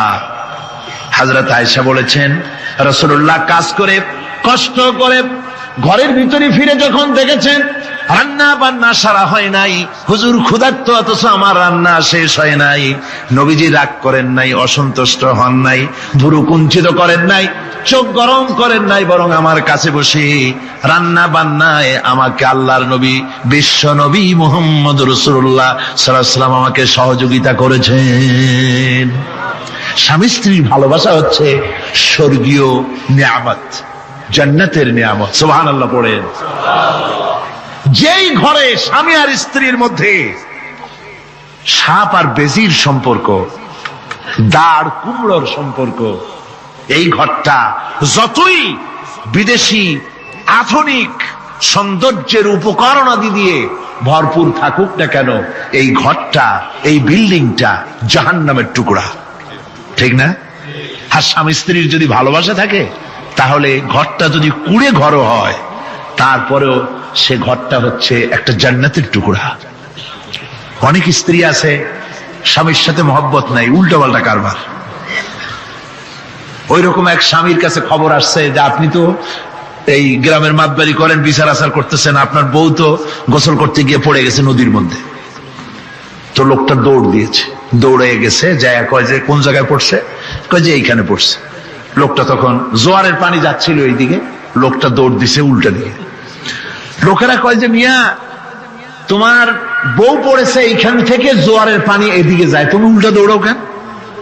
মাতবার বলছে যে দেখো, এটা হচ্ছে আমাদের ইন্টারনাল অ্যাফেয়ার্স, এটা বুঝবা না। এই স্ত্রী সারাটি জীবন আমার উল্টা চলেছে। আমি যদি বলেছি 100, সে বলেছে 335। আমি যদি বলেছি এখন দিনের 12টা, সে বলেছে এখন রাত 3:35। সম্পূর্ণ উল্টা সারা জীবন যে চলেছে। সে যে নদীতে পড়ে জোয়ারে গেছে, আমি তা বিশ্বাস করি না, উল্টাই গেছে। এই রকমের এক শ্রেণী আছে, স্বামী উল্টা থাকে, স্ত্রী উল্টা থাকে, এরকমও হয়। সুতরাং স্বামী এবং স্ত্রীর মধ্যে মুহাব্বত আর ভালোবাসা, এটি মাবুদের একটি বিরাট নেয়ামত। অন্যের স্ত্রীর দিকে তাকালে কাম ভরে, খারাপ নজরে তাকালে জেনার গুনাহ হবে। হাত দিয়া ধরলে কাম ভাবে জেনার গুনাহ হবে। কিন্তু কোন স্বামী যদি তার স্ত্রীর দিকে প্রেম ভরে, ভালোবাসা ভরে তাকায়, আর স্ত্রীর হাতকে প্রেম আর ভালোবাসার সাথে যদি স্ত্রীর হস্ত ধারণ করে, কিতাবে এসেছে স্বামী এবং স্ত্রীর উভয়ের সগীরা গুনাহ আল্লাহ রাব্বুল আলামিন মাফ করে দেন। আল্লাহ পাক বলছেন, আমি তোমাদের থেকে তোমাদের জোড়া, তোমাদের স্ত্রীদেরকে পয়দা করেছি এবং পরস্পর পরস্পরের প্রতি ভালোবাসা এবং মহব্বত সৃষ্টি করে দিয়েছি। আজকে কথা উঠেছে সমাজে, আজকে কথা উঠেছে নারীর অধিকার নিয়ে। বলা হচ্ছে ইসলাম নারীকে, নারীর অধিকার ক্ষুণ্ণ করেছে, বলে না? বলে কিনা বলেন? আমাদের দেশে এই জন্য নারী পক্ষ, নারী সমাজ, নারী আন্দোলন পরিষদ, তারপরে এরকম অনেক আন্দোলন তারা বানিয়েছে। আর পত্র পত্রিকায় নানান রকমের ইসলাম সম্পর্কে তারা লিখছে। একটা পত্রিকা আজকে সকালে আমাকে একজন দিল, তার মধ্যে লিখেছে, হাদিসের বরাত দিয়েছে, তার মধ্যে লিখছে যে রাসূলুল্লাহ বলেছেন পৃথিবীর সব কিছু হচ্ছে ভোগের সামগ্রী, সেই ভোগের মধ্যে উত্তম ভোগের সামগ্রী হচ্ছে নারী। নাউযুবিল্লাহি মিন যালিক, এমন কথা রাসূলুল্লাহ বলেন নাই। হাদিসের নাম দিয়া তারপরে হুজুর যা বলেন নাই সেই সব কথা বলে বলে নারীদেরকে ইসলামের প্রতি বীতশ্রদ্ধ করাবার জন্য চেষ্টা চালানো হচ্ছে। অথচ নারীদের ব্যাপারে মুহাম্মদ সাল্লাল্লাহু আলাইহি ওয়াসাল্লাম সবচাইতে উত্তম কথা বলেছেন। এত সুন্দর কথা পৃথিবীতে আর কেউ বলে নাই, আর কেউ বলে নাই। নারী আজ অধঃপাতিতা, নির্যাতিতা। এই নির্যাতন থেকে, অধঃপতন থেকে নারীকে কে রক্ষা করতে পারে? ইসলাম। জোরে বলেন, কে পারে? কেবলমাত্র ইসলাম পারে, আর কেউ পারে না।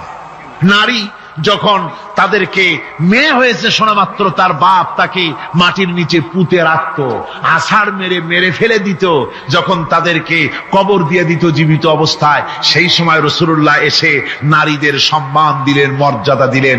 রাসূলুল্লাহ বললেন, আমার কাছে 3টা জিনিস প্রিয়, একটি হচ্ছে নামাজ, একটি হচ্ছে সুগন্ধি, আর একটা হচ্ছে স্ত্রী। নারীর যখন কোনো মর্যাদা নাই, তখন নারীর মর্যাদা হুজুর দিলেন। যখন কন্যা সন্তান হওয়া আভিজাত্যের বিপরীত, কন্যা সন্তান হওয়া পুরুষের জন্য একটা অপমানকর। এখন আমাদের সমাজেও আছে, স্ত্রী গর্ভবতী হয়েছে, বন্ধুদের কাছে বলে ফেলেছে আগেই, সন্তান হয়ে গেছে, কিন্তু কোনো খোঁজ খবর নাই। বন্ধুরা একদিন হঠাৎ জিজ্ঞেস করে, তোমার স্ত্রী গর্ভবতী হয়েছে, তারপরে তা তো অনেক দিনের কথা, কি হইল তা তো বললা না? কয় যে আশা তো করছিলাম হবে ছেলে, কিন্তু হয়েছে মেয়ে, সেই জন্য আর টেলিফোন করা, খবর দেওয়া জরুরত বোধ করিনি। আছে না এমন? আছে। আবার বারবার মেয়ে হয় বলে আমাদের দেশে তালাকের ঘটনা পর্যন্ত আছে। বারবার মেয়ে হয়, ছেলে হয় না মোটেও, তালাক দিয়ে দেয়। আচ্ছা, ওই মেয়েটারই, ওই স্ত্রীরই যদি এখানে হাত থাকে ছেলে বা মেয়ে হওয়ার ব্যাপারে, মানুষের যদি হাত থাকে, তাহলে দায়ী শুধু স্ত্রী হতে যাবে কেন? পুরুষ তুমিও তো দায়ী তাহলে। আসলে ছেলে এবং মেয়ে হওয়ার জন্য স্বামী এবং স্ত্রী কেউ দায়ী নয়। ব্যাপারটি আল্লাহ, ব্যাপারটি কার? আল্লাহ রাব্বুল আলামিন বলেছেন, আমি যাকে খুশি কন্যা দান করি, যাকে খুশি শুধু ছেলে দান করি, যাকে খুশি তারে ছেলেও দেই মেয়েও দেই, আর যাকে খুশি আমি কিছুই দেই না। এ সবটাই আমার হাত। সুতরাং রাসূল পাক সাল্লাল্লাহু আলাইহি ওয়াসাল্লাম বলেছেন, খবরদার মেয়েদের বাপকে, মেয়ের বাপকে গালি দিও না। বারবার মেয়ে হয় বলে অনেকে মেয়ের বাপকে গালি দেয়, তাচ্ছিল্য করে, টিটকারি করে। হুজুর বলেছেন, মেয়ের বাপকে বিদ্রুপ করো না, গালি দিও না, যেহেতু আমি মুহাম্মদ সাল্লাল্লাহু আলাইহি ওয়াসাল্লাম মেয়েদের বাপ।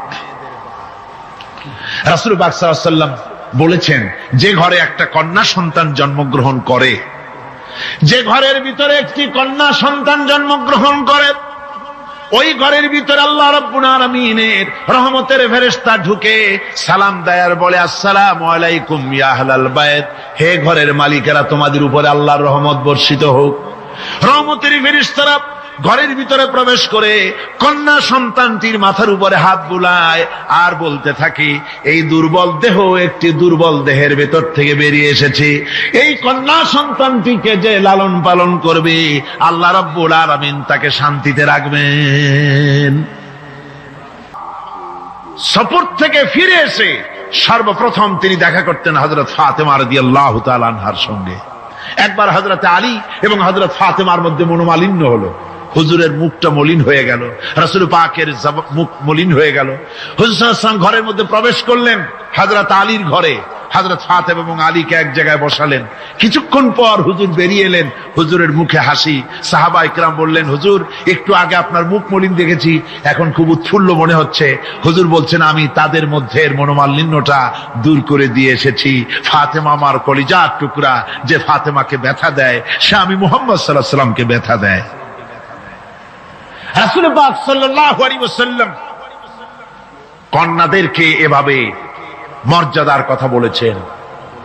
এই কন্যা আস্তে আস্তে যখন বড় হয়ে যায়, যখন বধূ হয়, বধূ হিসেবে তার মর্যাদা ইসলাম কতখানি দিয়েছে, রাসূল পাক সাল্লাল্লাহু আলাইহি ওয়াসাল্লাম কতখানি দিয়েছেন আপনারা লক্ষ্য করেন। হাদিস শরীফ পড়া নাই, জানা নাই বলে আজকে এক শ্রেণীর নারীরা তারা কমিউনিস্টদের খপ্পরে পড়ে, সমাজতন্ত্রের খপ্পরে পড়ে, নাস্তিকদের খপ্পরে পড়ে গোটা মহিলা সমাজকে চেষ্টা করতেছে ইসলাম থেকে দূরে সরাবার জন্য। ঠিক কিনা কর? হযরত আয়েশা বলেছেন, আমি যখন ঘরে কাজ করতেছি, হুজুর বাইরের থেকে এসে দেখেছেন আমার রান্না করতে দেরি আছে, খাবার দাবার এখনো রেডি হয় নাই, হুজুর ক্ষুধার্ত, কিন্তু হুজুর ভুরু কুঞ্চিত করেননি, হুজুর বিরক্ত হননি, হুজুর আমাকে গালমন্দ করেননি, আমার কাছে বসে তিনি আমার রান্নার সহযোগিতা করেছেন। সুবহানাল্লাহি ওয়া বিহামদিহি, জোরে বলেন সুবহানাল্লাহি ওয়া বিহামদিহি। ভাইরা আমার, হযরতে আয়েশা সিদ্দিকা রাদিয়াল্লাহু তাআলা আনহা বয়সে কম ছিলেন অন্যদের চাইতে। বিশ্বনবী সমস্ত রাজকার্য, রাষ্ট্রীয় কার্য, নবুয়তের দায়িত্ব পালন করে স্ত্রীর হক আদায় করতে ভুলে যাননি। আধো আধো জ্যোৎস্না প্লাবিত রাত রাসূলুল্লাহ হযরত আয়েশাকে বলছেন, চলো আমরা একটু পায়চারি করে আসি বাইরের থেকে। ঘুরতে ঘুরতে হুজুর বলছেন, দেখো তো ওই যে দূরে দেখা যায় একটা জিনিস, চলো আমরা দৌড় দেই, দেখি কে আগে ওই জায়গায় পৌঁছতে পারে। দুজনে মিলে দৌড় দিলেন। হযরত আয়েশা বললেন, আমি হুজুরকে পেছনে ফেলে দ্রুত গতিতে আমি দৌড়ে লক্ষ্যবস্তুর কাছে চলে গেলাম। হুজুর সাল্লাল্লাহু আলাইহি ওয়াসাল্লাম যখন ধীরে সুস্থে আমার কাছে এলেন, আমি বললাম, দেখছেন আপনি কিন্তু আমার সাথে দৌড়ে পারেন নাই। হযরত আয়েশা বলছেন, এর কিছু কাল পরে আবার একদিন রাসূলুল্লাহ দৌড় প্রতিযোগিতার ব্যবস্থা করলেন, দৌড় দিলাম। হযরত আয়েশা বলছেন, সেই সময়ের তুলনায় আমার শরীর কিছুটা স্থূল এবং ভারী হয়ে গেছে, আমি দৌড়াইয়া পারলাম না, আমি পেছনে পড়ে গেলাম। হুজুর আমার আগে চলে গেলেন লক্ষ্যবস্তুর কাছে। আমি হাঁপাতে হাঁপাতে যখন রাসূলের কাছে চলে গেছি, রাসূল পাক মুস্কি হেসে আমাকে বললেন, আয়েশা, ওই সেই দিনের প্রতিশোধ আজকে নিলাম। সুবহানাল্লাহ বিহামদি। সেদিনের জবাব আজকে দিয়ে দিলাম। স্বামী স্ত্রীর দাম্পত্য জীবনের এই দৃশ্য কতখানি উপভোগ্য, সুবহানাল্লাহ বিহামদি। এই জন্য স্বামী স্ত্রীর ভিতরে যে মুহাব্বত, এটা বেহেশতি অবদান, এটা জান্নাতের অবদান, এটা আল্লাহর নিয়ামত। এটা কি ধরে কোন আল্লাহর নিয়ামত। এই নিয়ামত যে ঘরের মধ্যে আছে সে ঘরটা বেহেশত, সে ঘরটা কি বেহেশত। আর আপনার ঘরের মধ্যে রেডিও আছে, টিভি আছে, ফ্রিজ আছে, ডিসি আছে, এসি আছে, কত কিছু আছে, কিন্তু স্বামী স্ত্রীর মধ্যে সাপে আর বেজির সম্পর্ক, দাঁড় কুমড়ার সম্পর্ক, এই ঘরটা জাহান্নামের শামিল। হাসান এক পদের স্ত্রী, স্বামীও আছে এরকম এক পদের স্বামী আছে, সমানে পিটায় মেয়ে লোক, পিটাইতেই থাকে। বুঝলেন, রাসূলুল্লাহ বলেছেন খবরদার স্ত্রীদেরকে মেরো না, দাসীদের মতো প্রহার করো না। তাহলে আগামী রাত্রে যখন তার কাছে তুমি যাবে তখন কি তোমার শরম করবে না? রাসূল পাক সাল্লাল্লাহু আলাইহি ওয়াসাল্লাম নারী পুরুষের সমান অধিকার দিয়েছে। ভালোবাসা এবং মহব্বত থাকতে হবে, একে অপরের উপরে বাজিমাত করার প্রতিযোগিতা থাকা উচিত নয়। স্বামী হয়েছেন বলে তিনি একেবারে নওয়াবজাদা নসরুল্লাহ খান হয়ে যাবে তা না। আবার স্ত্রী স্বামীকে গোলাম হিসাবে ব্যবহার করবে তাও না। ভালোবাসা, শ্রদ্ধা, পারস্পরিক মহব্বত হিসেবে মর্যাদা সমান রাখা হয়েছে। কিন্তু মাঝে মধ্যে দেখা যায়, কিছু অভিযোগ পাওয়া যায়, স্ত্রীরা এমনও করে স্বামীকে একেবারে গোলামদের মতোই রাখে। এই রকমের এক শ্রেণীর আছে। সমান অধিকারের চিন্তা নিয়ে স্বামী নির্যাতনের কোনো প্রশ্নই ওঠে না। রাসূলুল্লাহ আবার মর্যাদা পুরুষের এক ধাপ বাড়ায় দিয়েছেন। আল্লাহর নবী বলেছেন, এই পৃথিবীতে মানুষকে যদি আমি মানুষের সামনে সেজদা করার জন্য যদি অর্ডার করতাম, তাহলে দুনিয়ার সমস্ত নারীদেরকে অর্ডার করতাম তার স্বামীকে সেজদা করার জন্য। মর্যাদা বাড়ানো রয়েছে, কিন্তু অধিকার সমান, সমান অধিকার দেওয়া হয়েছে। ইসলাম নারীর অধিকার দিয়েছে, স্বামী স্ত্রীর মহব্বত এবং ভালোবাসা সৃষ্টি করে দিয়েছেন। এটা আল্লাহর নিয়ামত। আমার বন্ধুগণ, আজকে আমার সমাজে বলা হচ্ছে নারীদেরকে ঠকাইছে ইসলাম। বলে কি দিয়ে ঠকানো হলো? বলে ইসলাম ঠকিয়েছে একটা ছেলে সমান দুইটা মেয়ে। একটা ছেলেতে যা পাবে দুইটা মেয়েতে তাই পায়, এই জন্য মেয়েকে ঠকানো হয়েছে। একথা বলেছেন আমাদের দেশের সুপ্রিম কোর্টের একজন চিফ জাস্টিস, অবসরপ্রাপ্ত, নাম নেব না আমি।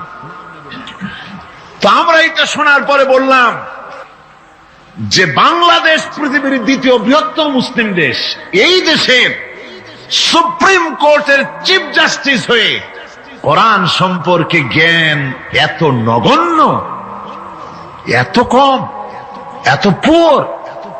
তার জ্ঞানের এই বহর দেখে আমাদের শুধু করুণাই হয়। কোরআনে কারীমের এক জায়গায় তিনি দেখেছেন এক ছেলে সমান দুই মেয়ে, কিন্তু মেয়েকে যে আরো অনেক জায়গা থেকে দেওয়া হয় তা কি লক্ষ্য করো নাই? ছেলে তো এক জায়গায় পিতার কাছ থেকে বোনের ডাবল পেল, বোনের তুলনায় বেশি পেল এক জায়গায়, কিন্তু বোনকে মেয়েকে অনেক জায়গা থেকে আল্লাহ দেওয়ার ব্যবস্থা করেছেন। এই মেয়ে লোকটি পিতার কাছ থেকে পাবে, স্বামীর কাছ থেকে পাবে, ছেলের কাছ থেকে পাবে, ভাইয়ের কাছ থেকে পাবে, মায়ের কাছ থেকে পাবে, 5 জায়গা থেকে পাওয়ার ব্যবস্থা আল্লাহ তাকে করে দিয়েছেন। জোরে বলেন সুবহানাল্লাহ। 5 জায়গা থেকে তার পাওয়ার ব্যবস্থা আছে। এক জায়গায় একটু ছেলেকে বেশি দিয়েছে দেখেই তার চোখ কালা হয়ে গেছে। আল্লাহর উপরে কমেন্ট করতেছে, নাউযুবিল্লাহি মিন যালিক। নারীকে ইসলাম সবচাইতে বেশি অধিকার দিয়ে তাকে প্রতিষ্ঠিত করেছে, সবচাইতে বেশি অধিকার তার, সব জায়গায় তাকে প্রতিষ্ঠিত করা হয়েছে। নারীদেরকে মহারণা দেওয়া ফরজ করে দেওয়া হয়েছে। নামাজ রোজা যেমন ফরজ, মহারণা দেওয়া তেমন কি? সেই মহারণা আজকাল বাঁধা হয়, বিশেষ করে রাজধানীতে, শহর সমূহে মহারণা বাঁধে। যত বেশি টাকা ততই সুনাম নাকি হয়। সেই জন্য জিজ্ঞেস করা হয় মেয়ের বিয়েতে মহারানা কত হলো? কয় মহারানা হচ্ছে 5,73,793 টাকা 75 পয়সা। বাবা, আদায় করে না কিন্তু মোটেও, ফাঁকি দেওয়ার ব্যবস্থা সব। সোনা দিলাম এত, খাওয়াইলাম এত, বাকি সব ইদিক সিদিক। মনে রাখবেন মুসলমানেরা, মহারানা দেওয়া নামাজ রোজার মতোই অবশ্য পালনীয় একটি কর্তব্য আল্লাহ রাব্বুল আলামিন করে দিয়েছেন। কোন স্বামী যদি মহারানা ধার্য করার পর যদি আদায় না করেন, স্ত্রী যদি স্বেচ্ছায় মহারানার টাকা মাফ না করে দেয়, তাহলে কিয়ামতের দিন ওই স্বামীকে আল্লাহর দরবারে জেনাকারের কাতারে দাঁড়াতে হবে। ইল্লা সাওম, রোজা ছাড়া। নবীজি বলেছেন রমজান মুবারকে কেউ যদি একটি নফল কাজ আদায় করে, একটি নফল ইবাদত করে, অন্য মাসের একটি ফরজ আদায় করার সওয়াব আল্লাহ পাক নামায়ে আমলে দিয়ে দিবেন। রমজান মুবারকে কেউ যদি একটি ফরজ আদায় করে, অন্য মাসের 70টি ফরজ আদায় করার মতো সওয়াব আমলনামায় আল্লাহ দিয়ে দিবেন। সুবহানাল্লাহ। এই মাস আমাদের সামনে। আল্লাহু আকবার বলি, আল্লাহু আকবার বলি, আলহামদুলিল্লাহ। এই পবিত্র মাস আমাদের সামনে। এই মাসে এত সব নফল হয় ফরজের মতো, আর ফরজ হয় 70টা ফরজের মতো। এত সব কেন হইল? আমরা না খেয়ে থাকি সেই জন্য নাকি? বলতে পারেন কেন হলো? একটি কারণ, শাহরু রমাদান আল্লাযী উনজিলা ফীহিল কুরআন। সুবহানাল্লাহ বলবেন না? এই রমজান মাস হচ্ছে সেই মাস যে মাসে আল্লাহ রাব্বুল আলামিন কোরআনে কারীমকে নাজিল করেছেন। এই মাসের মধ্যে একটি রাত আছে, খায়রুম মিন আলফি শাহর, যে রাতটি 1000 মাসের চাইতে বেশি গুরুত্বপূর্ণ আল্লাহর কাছে। সুবহানাল্লাহ। একটি রাত 1000 মাসের চাইতে গুরুত্বপূর্ণ। 1000 মাস ক্যালকুলেটর দিয়ে হিসাব করলে দেখা যায় যে 1000 মাসে 83 বছর 4 মাস হয়। তাহলে তার অর্থ কি এই যে একটানা 83 বছর 4 মাস ইবাদত করলে যে সওয়াব হবে, এই রাত্রে ইবাদত করলে সেই সওয়াব হবে? হতে পারে, এরকম হতে পারে, কিন্তু ব্যাখ্যাটা কি? ব্যাখ্যাটা হচ্ছে আরবিতে আলফুন শব্দ দিয়ে 1000 বোঝানো হয় না। আরবিতে যখন আলফুন বলা হয় তাহলে বোঝা যায় সংখ্যাধিক্য, বিপুল সংখ্যা, হাজার হাজার হাজার হাজার, থাউজেন্ডস এন্ড থাউজেন্ডস। এইটাকে বোঝানোর জন্য আরবিতে ব্যবহার করা হয় আলফুন, হাজার হাজার। তাহলে আল্লাহ কি বুঝাতে চাচ্ছেন? আল্লাহ রাব্বুল আলামিন তিনি আয়াত দ্বারা বুঝাতে চান, এর ব্যাখ্যা হচ্ছে এই পৃথিবীর মানবতার কল্যাণের জন্য, এই পৃথিবীর মানুষের ভালাইয়ের জন্য, মঙ্গলের জন্য হাজার হাজার মাস ধরে এই পৃথিবীর মানুষের যে কল্যাণ হয় নাই, এই রমজান মুবারকে একটা রাত আছে যেই রাতে আল্লাহ রাব্বুল আলামিন মানবতার সেই কল্যাণ করেছেন। সেই কল্যাণ কি দিয়ে করেছেন? শাহরু রমাদান আল্লাযী উনজিলা ফীহিল কোরআন, কোরআন নাজিল করে পৃথিবীর মানুষকে সেই কল্যাণ আল্লাহ দিয়েছেন। সুবহানাল্লাহ। প্রতি রমজান মুবারকে হযরতে জিবরাইল আসতেন, হুজুরকে বলতেন হুজুর আপনি তেলাওয়াত করেন, আমি শুনি, যতটুক নাজিল হয়েছে পড়েন। হুজুর পড়তেন, জিবরাইল শুনতেন, আবার জিবরাইল পড়তেন, হুজুর শুনতেন। এমনি করে করে যে বছর হুজুর ইন্তেকাল করবেন, হুজুরের জীবনের শেষ রমজান মুবারকে কোরআন নাজিল পরিপূর্ণ হয়ে গেছে। হযরতে জিবরাইল বলেন হুজুর কোরআন তো নাজিল তামাম হয়ে গিয়েছে, এবার আপনি পুরা কোরআন পড়ে আমারে শোনান। হযরতে রাসূল পুরাটা পড়ে 30 পারা পড়ে শোনায় দিলেন, জিবরাইল শুনলেন। এবার জিবরাইল বলেন হুজুর আমি তেলাওয়াত করতেছি, আপনি শুনেন। হযরতে জিবরাইল 30 পারা পড়লেন, হুজুর শুনলেন। আবার হযরত জিবরাইল বলেন হুজুর এবার আবার আপনি পড়েন। হুজুর পড়লেন, জিবরাইল শুনলেন, আবার জিবরাইল পড়লেন, হুজুর শুনলেন। তার মানে হলো হুজুর যে বছর ইন্তেকাল করলেন ওই বছরের রমজান মুবারকে হযরত জিবরাইল 2 বার পড়েছেন, হুজুর শুনেছেন, আর হুজুর 2 বার পড়েছেন, জিবরাইল শুনেছেন, যাতে করে একটা জের জবর, একটা আয়াত, একটা সেমিকোলন যেন বাদ না পড়ে যায়। শাহরু রমাদান আল্লাযী উনজিলা ফীহিল কুরআন, রমজানের পবিত্র মাসে আমি অবতীর্ণ হয়েছি। সুবহানাল্লাহ। যদি প্রশ্ন করা হয় রমজানে তো আসছো, কিন্তু প্রথম নাজিল হয়েছিল কোন সময়? ওটা কি দিন ছিল না রাত ছিল? কোরআন তার জবাবে বলে, ইন্না আনজালনাহু ফি লাইলাতিল কদর, কদরের পবিত্র রাতে আমি এই পৃথিবীতে আমার আগমন ঘটেছিল। যদি প্রশ্ন করা হয়, বুঝলাম সবই, কেন নাজিল হয়েছে তুমি, এই পৃথিবীতে তোমার আসার উদ্দেশ্য কি, মূল কাজটা কি, এই প্রশ্ন যদি করা হয়, কোরআনে কারীম তার জবাবে বলে, শোনো কেন এসেছি, লিতুখরিজান নাসা মিনাজ যুলুমাতি ইলান নূর। আমার মিশন হচ্ছে গোটা বিশ্ব মানবতাকে পুঞ্জীভূত জমাট বাঁধা অন্ধকারের ভেতর থেকে টেনে বের করে আলোর সন্ধান দিতে, আলোর দিকে আনার জন্য আমি কোরআন নাজিল হয়েছি। আল্লাহ পাক আমাদের জন্য একটি পবিত্র মাস আমাদেরকে দিচ্ছেন, দান করেছেন, যে মাসটির নাম হচ্ছে রমাদান। রমাদান হচ্ছে রামদুন, রা মিম দত, রাম ধাতু থেকে উৎপত্তি, এর অর্থ হচ্ছে জ্বালানো, পুড়িয়ে দেওয়া, ভস্ম করে দেওয়া। রমাদান, রমজান মুবারকে যারা নাকি সিয়াম সাধনা করে, আত্মত্যাগ করে, অর্থাৎ তিতিক্ষা, ত্যাগ এবং তিতিক্ষা করে, রমজান মুবারকে আল্লাহ পাক যেভাবে রোজা চান ওইভাবে যারা রোজা রাখে, তাদের সমস্ত গুনাহ সমূহকে আগুন যেমন আবর্জনাকে জ্বালিয়ে দেয়, রোজা যদি সঠিকভাবে কারো হয় তাহলে তার গুনাহগুলিকে এইভাবে জ্বালিয়ে ভস্ম করে দেয়। সুবহানাল্লাহ ওয়া বিহামদিহি। এই রমাদান আমাদের সামনে। আমি আমার আলোচনার শুরুতে আমি আপনাদের খেদমতে আরজ করতে চাই যে মাসটির মধ্যে আমরা প্রবেশ করতে যাচ্ছি, দুটি জিনিস আমাদের সামনে এখন। একটি হচ্ছে আমরা মাহে রমজানকে ইস্তেকবাল করতে যাচ্ছি, মাহে রমজান আমাদের সামনে। দোয়া করে নেই যে আল্লাহ পাক এই পবিত্র রমজানের সম্মান করার মতো তৌফিক আমাদেরকে দান করো, আর যেভাবে রোজা রাখলে পরে তুমি খুশি হও সেইভাবে আমাদেরকে রোজা রাখার তৌফিক দান করো, বলি আমিন। এটি হচ্ছে সর্বশ্রেষ্ঠ মাস আল্লাহ পাক মুসলমানদের জন্য দান করেছেন। আবারও বলি আলহামদুলিল্লাহ। কোরআন শরীফের মধ্যে আল্লাহ সমস্ত ইবাদতের কথা বলেছেন, কিন্তু ডিটেইলস আলোচনা করেন নাই। বলে যাকাত আমার জন্য, হজ আমার জন্য, নামাজ আমার জন্য, এ কথা কিন্তু আল্লাহ বলেন নাই। অবশ্যই আমরা যাকাত হোক, নামাজ হোক, হজ হোক কার জন্য করি? আল্লাহর জন্য করি। রমজানের ব্যাপারে আল্লাহ খাস করেছেন যে আস-সাওমু লি, রোজা আমার জন্য। এই কথাটার অর্থ কি, তাৎপর্য কি, ব্যাখ্যা কি, সিগনিফিকেন্স কি?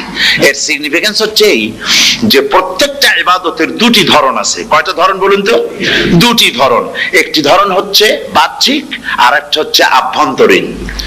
প্রত্যেকটা ইবাদতের দুটি দিক আছে, একটা মানুষকে দেখানো আর একটা ভেতরের। যেমন নামাজ, একটি লোক নামাজ পড়ে না, কিন্তু এমন একটা সমাবেশের মধ্যে পড়ে গেছে সবাই নামাজ পড়ে। এখন আমি যদি নামাজ না পড়ি তাহলে লোকে বলবে কি? তখন উযু আছে কি না আছে দাঁড়াই গেল, আল্লাহু আকবার।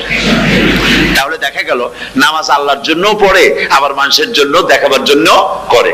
যাকাত এটা দেয় মানুষে, তার নিয়তটাকে আল্লাহ পাক ভালো জানেন। কিন্তু কিছু লোক তেমন আছে যাকাতের নামে লুঙ্গি, আমাদের দেশে আছে, এখানে কি করে আমি জানি না, লুঙ্গি শাড়ি কিনে তারপরে বাড়িতে সব জমা করে এরপরে গরিবদের দাওয়াত দেয় এবং সকলকে দেখায় এভাবে লুঙ্গি দিল, শাড়ি দিল, লোকেরা দেখলো যে যাকাত দিল, খুব যাকাত দিয়েছে। কোরবানির ব্যাপারে এভাবে বিরাট একটা গরু কিনলো, কিনে মানুষকে দেখাইলো। চট্টগ্রামে আছে সবচেয়ে বড় দামের গরু একটা কিনে গরুর গলায় মালা একটা পরাইয়া তারপরে শহর ঘুরায়। এখন অবশ্য এটা কমে গেছে আগের থেকে অনেক।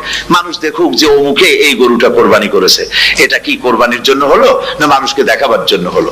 হজ, টাকা আছে, লোকেরা বলবো কি যে এত টাকার মালিক তাও হজে যায় না, সুতরাং যাই একটু হজ করে আসি। তাহলে হজ করা গেল, আবার মানুষকে দেখাবার জন্য করলো। দুটি জিনিস আছে। কিন্তু একমাত্র রোজা যদি কেউ রাখে মানুষকে দেখাবার জন্য সকাল থেকে শুরু করে সন্ধ্যা পর্যন্ত না খাইয়া কোনো পাগলও থাকবে না। বলেন আপনারা ঠিক কিনা? সে তো মানুষকে দেখাবার জন্য দাঁত পরিষ্কার করে নিল, আর দুপুরে ভাত খাই নিল, বউতেও টের পাইল না। পারবে কিনা? পারবে। টয়লেটে গিয়ে খাই নিল ভালো করে, কোন একটা আড়াল জায়গা নিয়ে খেয়ে গেল, বাচ্চাও দেখলো না, বউতেও দেখলো না, খেয়ে নিল। তাহলে সে তো রোজা রাখলো না। আল্লাহ পাক বলছেন আস-সাওমু লি, রোজা হচ্ছে আমার জন্য। যে রোজা রাখে আমার জন্যই রাখে, মানুষকে দেখাবার জন্য সারাদিন না খাইয়ে থাকার কোনো প্রশ্নই ওঠে না। সুবহানাল্লাহ। সুতরাং রোজা যে রাখলো সে আমার জন্যই রাখলো। ওয়া আনা আজজি বিহি, রোজার পুরস্কার আমি আমার হাত দিয়ে দেব। সুবহানাল্লাহ, আমার হাত দিয়ে দেব। ম্যানেজার যদি বলে এই কাজগুলি করলে পরে বেতন, নির্ধারিত বেতন পাবা। আর এইটা যদি করো তাহলে বেতনটা আমি দেবো আমার হাত দিয়া।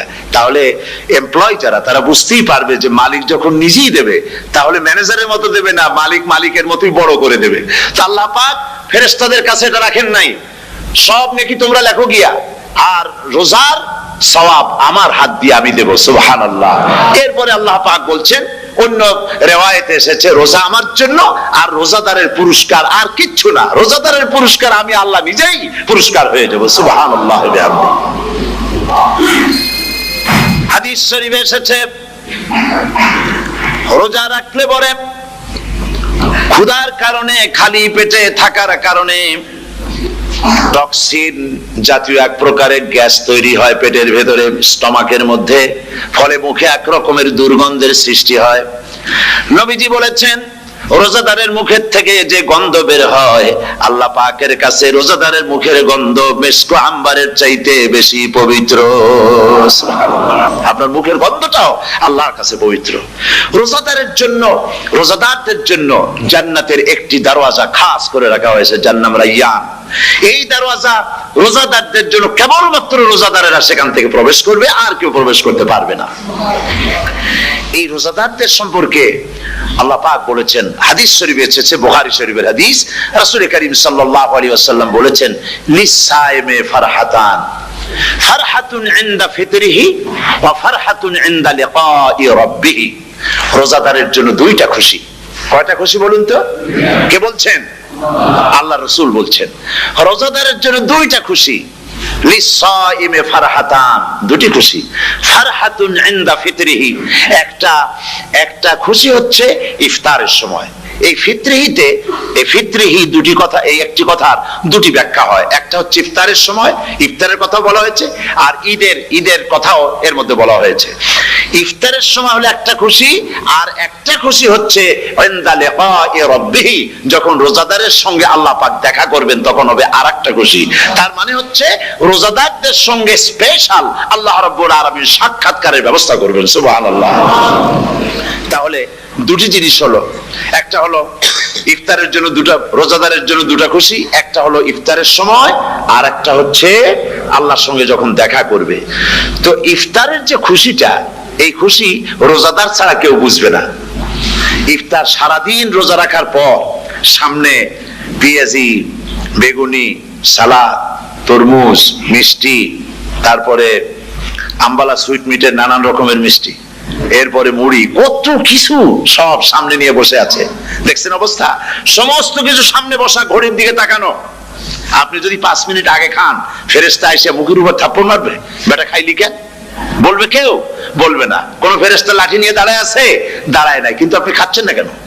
সুবহানাল্লাহ। সুবহানাল্লাহ বলবেন না?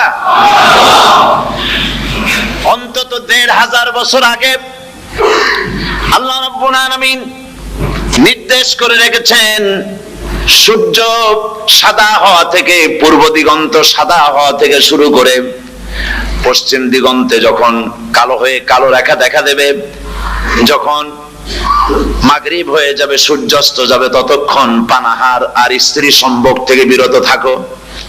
1500 বছর আগের আল্লাহ রাব্বুল আলামিনের এই নোটিশ কিভাবে কার্যকরী হচ্ছে উম্মতের মধ্যে, মুসলমানদের ভেতরে। খাবার সামনে আছে, পিপাসা লেগেছে, এখন তো পিপাসা লাগে না, খুব ঠান্ডার সময়, এখন রোজা রাখতে খুব মজা হবে, তাই না? খুব মজার রোজা। কিন্তু এই রোজা যখন জুন মাস আর জুলাই মাসে আসবে, তখন টের পায় মানুষ রোজা কাকে বলে। প্রচন্ড পিপাসা, সামনে সব খাবার পড়ে আছে, একটা খাবারের দিকে রোজাদারের হাত যায় না, ঘড়ির দিকে তাকায় আর চুপ করে বসে বসে আল্লাহর জিকির করতে থাকে। আল্লাহ কয়, ফেরেশতারা দেখ, এই বান্দা বানাইতে নিষেধ করছিলি। সুবহানাল্লাহ। আল্লাহ খুশি হয়ে যান। রোজাদার অপেক্ষা করতে থাকে, ঠিক যখন কাটায় সময়টা এসে গেছে, তখন আল্লাহর নাম করে খুরমা দিয়ে, পানি দিয়ে ইফতার শুরু করে দিল। আল্লাহ পাক খুশি হয়ে গেলেন। এই যে ইফতার, সারাদিন রোজা রাখা ইফতার করায় যে মজা, রোজা রাখলো না এরকম লোকেরাও কিন্তু ইফতার করে। করে না? পুরান ঢাকায় আছে, ঢাকার তো কয়েকটা এলাকা আছে, পুরান ঢাকার লোকেরা নাকি বলে যে যারা রোজা রাখে না তারা বলে যে রোজা না রাখে একরকম পাপ করছি, আর ইফতার না করে কবিরা গুনাহ করবো নাকি, ইফতার তো করাই লাগবে। তো খুব মজা করে ইফতার করে তারা। তো সারাদিন রোজা রেখে পেঁয়াজি, ছোলা, বুট, মুড়ি খাওয়ায় যে মজা, সারাদিন ভাত খাইয়া তারপরে ইফতারের শরীক হওয়া, ছাগলে ঘাস খাইলে যেমন লাগে ওইরকম তার মুখে লাগে, এই মজা পাবে না। রোজাদারের যে মজা লাগে সেই মজা সে পাবে না। সারা মাস রোজা থাকার পর, আল্লাহর হুকুম মেনে সারা রাত রোজা রাখার পর, তারপরে ঈদের দিনে জামা কাপড় পরিষ্কার করে শেরওয়ানি গায়ে লাগাইয়া, পাঞ্জাবি পরে, আতর মেখে, এরপরে ঈদের জামাতে যখন দাঁড়ায় যায়, সে যে মজা পায়, সারা মাস রোজা রেখে ঈদের জামাতে গিয়ে সে যে মজা পায়, যে রোজা রাখলো না ঈদের দিনে খুব জামা, পাজামা, সেন্ট এগুলো মেখে টেকে প্রথম কাতারে গিয়ে দাঁড়ায় গেছে, ও সেই মজা পাবে না। ওর মনের মধ্যে একটা চোর চোর ভাব থেকেই যায়। সে মনে মনে ভাবে এই জামাত আমার না, জোর করে আসছি, এখানে দাঁড়াবার যোগ্যতা আমার নাই। মনের মধ্যে সে একটা অপরাধী ফিল করে, সে ফিল করতে থাকে। সুতরাং রোজাদারের জন্য দুইটা খুশি, একটা হচ্ছে ইফতারের সময়, আর একটা খুশি হবে যখন আল্লাহ তাদেরকে দেখা দেবেন। সুবহানাল্লাহ। এই রোজা আল্লাহ পাক দান করেছেন। আচ্ছা, কি জন্য রোজা আমাদের দিলেন? এই জন্য দিয়েছেন যে একটা মাস পৃথিবীর মুসলমানরা না খেয়ে থাকুক দিনের বেলায়, ওই না খেয়ে থাকার যে খাবারগুলি বাঁচবে এগুলি আল্লাহ অন্য কোন এলাকার মানুষদের খাওয়াবেন নাকি? এই জন্য করেছেন রোজা, এই জন্য করেন নাই। রোজার ফজিলত আল্লাহর নবী বলেছেন, রমজান মুবারকের এত ফজিলত, মানুষ যখন কোন ইবাদত করে আল্লাহ পাক সেই ইবাদতের নেক আমলের সওয়াব 10 থেকে শুরু করে 700 পর্যন্ত বাড়ায় দেন। 10 থেকে শুরু করে 700 করে 700 বাড়ায় দেন, ইল্লা সাওম, রোজা ছাড়া। নবীজি বলেছেন, রমজান মুবারকে কেউ যদি একটি নফল কাজ আদায় করে, একটি নফল ইবাদত করে, অন্য মাসের একটি ফরজ আদায় করার সওয়াব আল্লাহ পাক নামায়ে আমলে দিয়ে দিবেন। রমজান মুবারকে কেউ যদি একটি ফরজ আদায় করে, অন্য মাসের 70টি ফরজ আদায় করার মতো সওয়াব আমলনামায় আল্লাহ দিয়ে দিবেন। সুবহানাল্লাহ। এই মাস আমাদের সামনে, আল্লাহু আকবার বলি, আল্লাহু আকবার বলি, আলহামদুলিল্লাহ।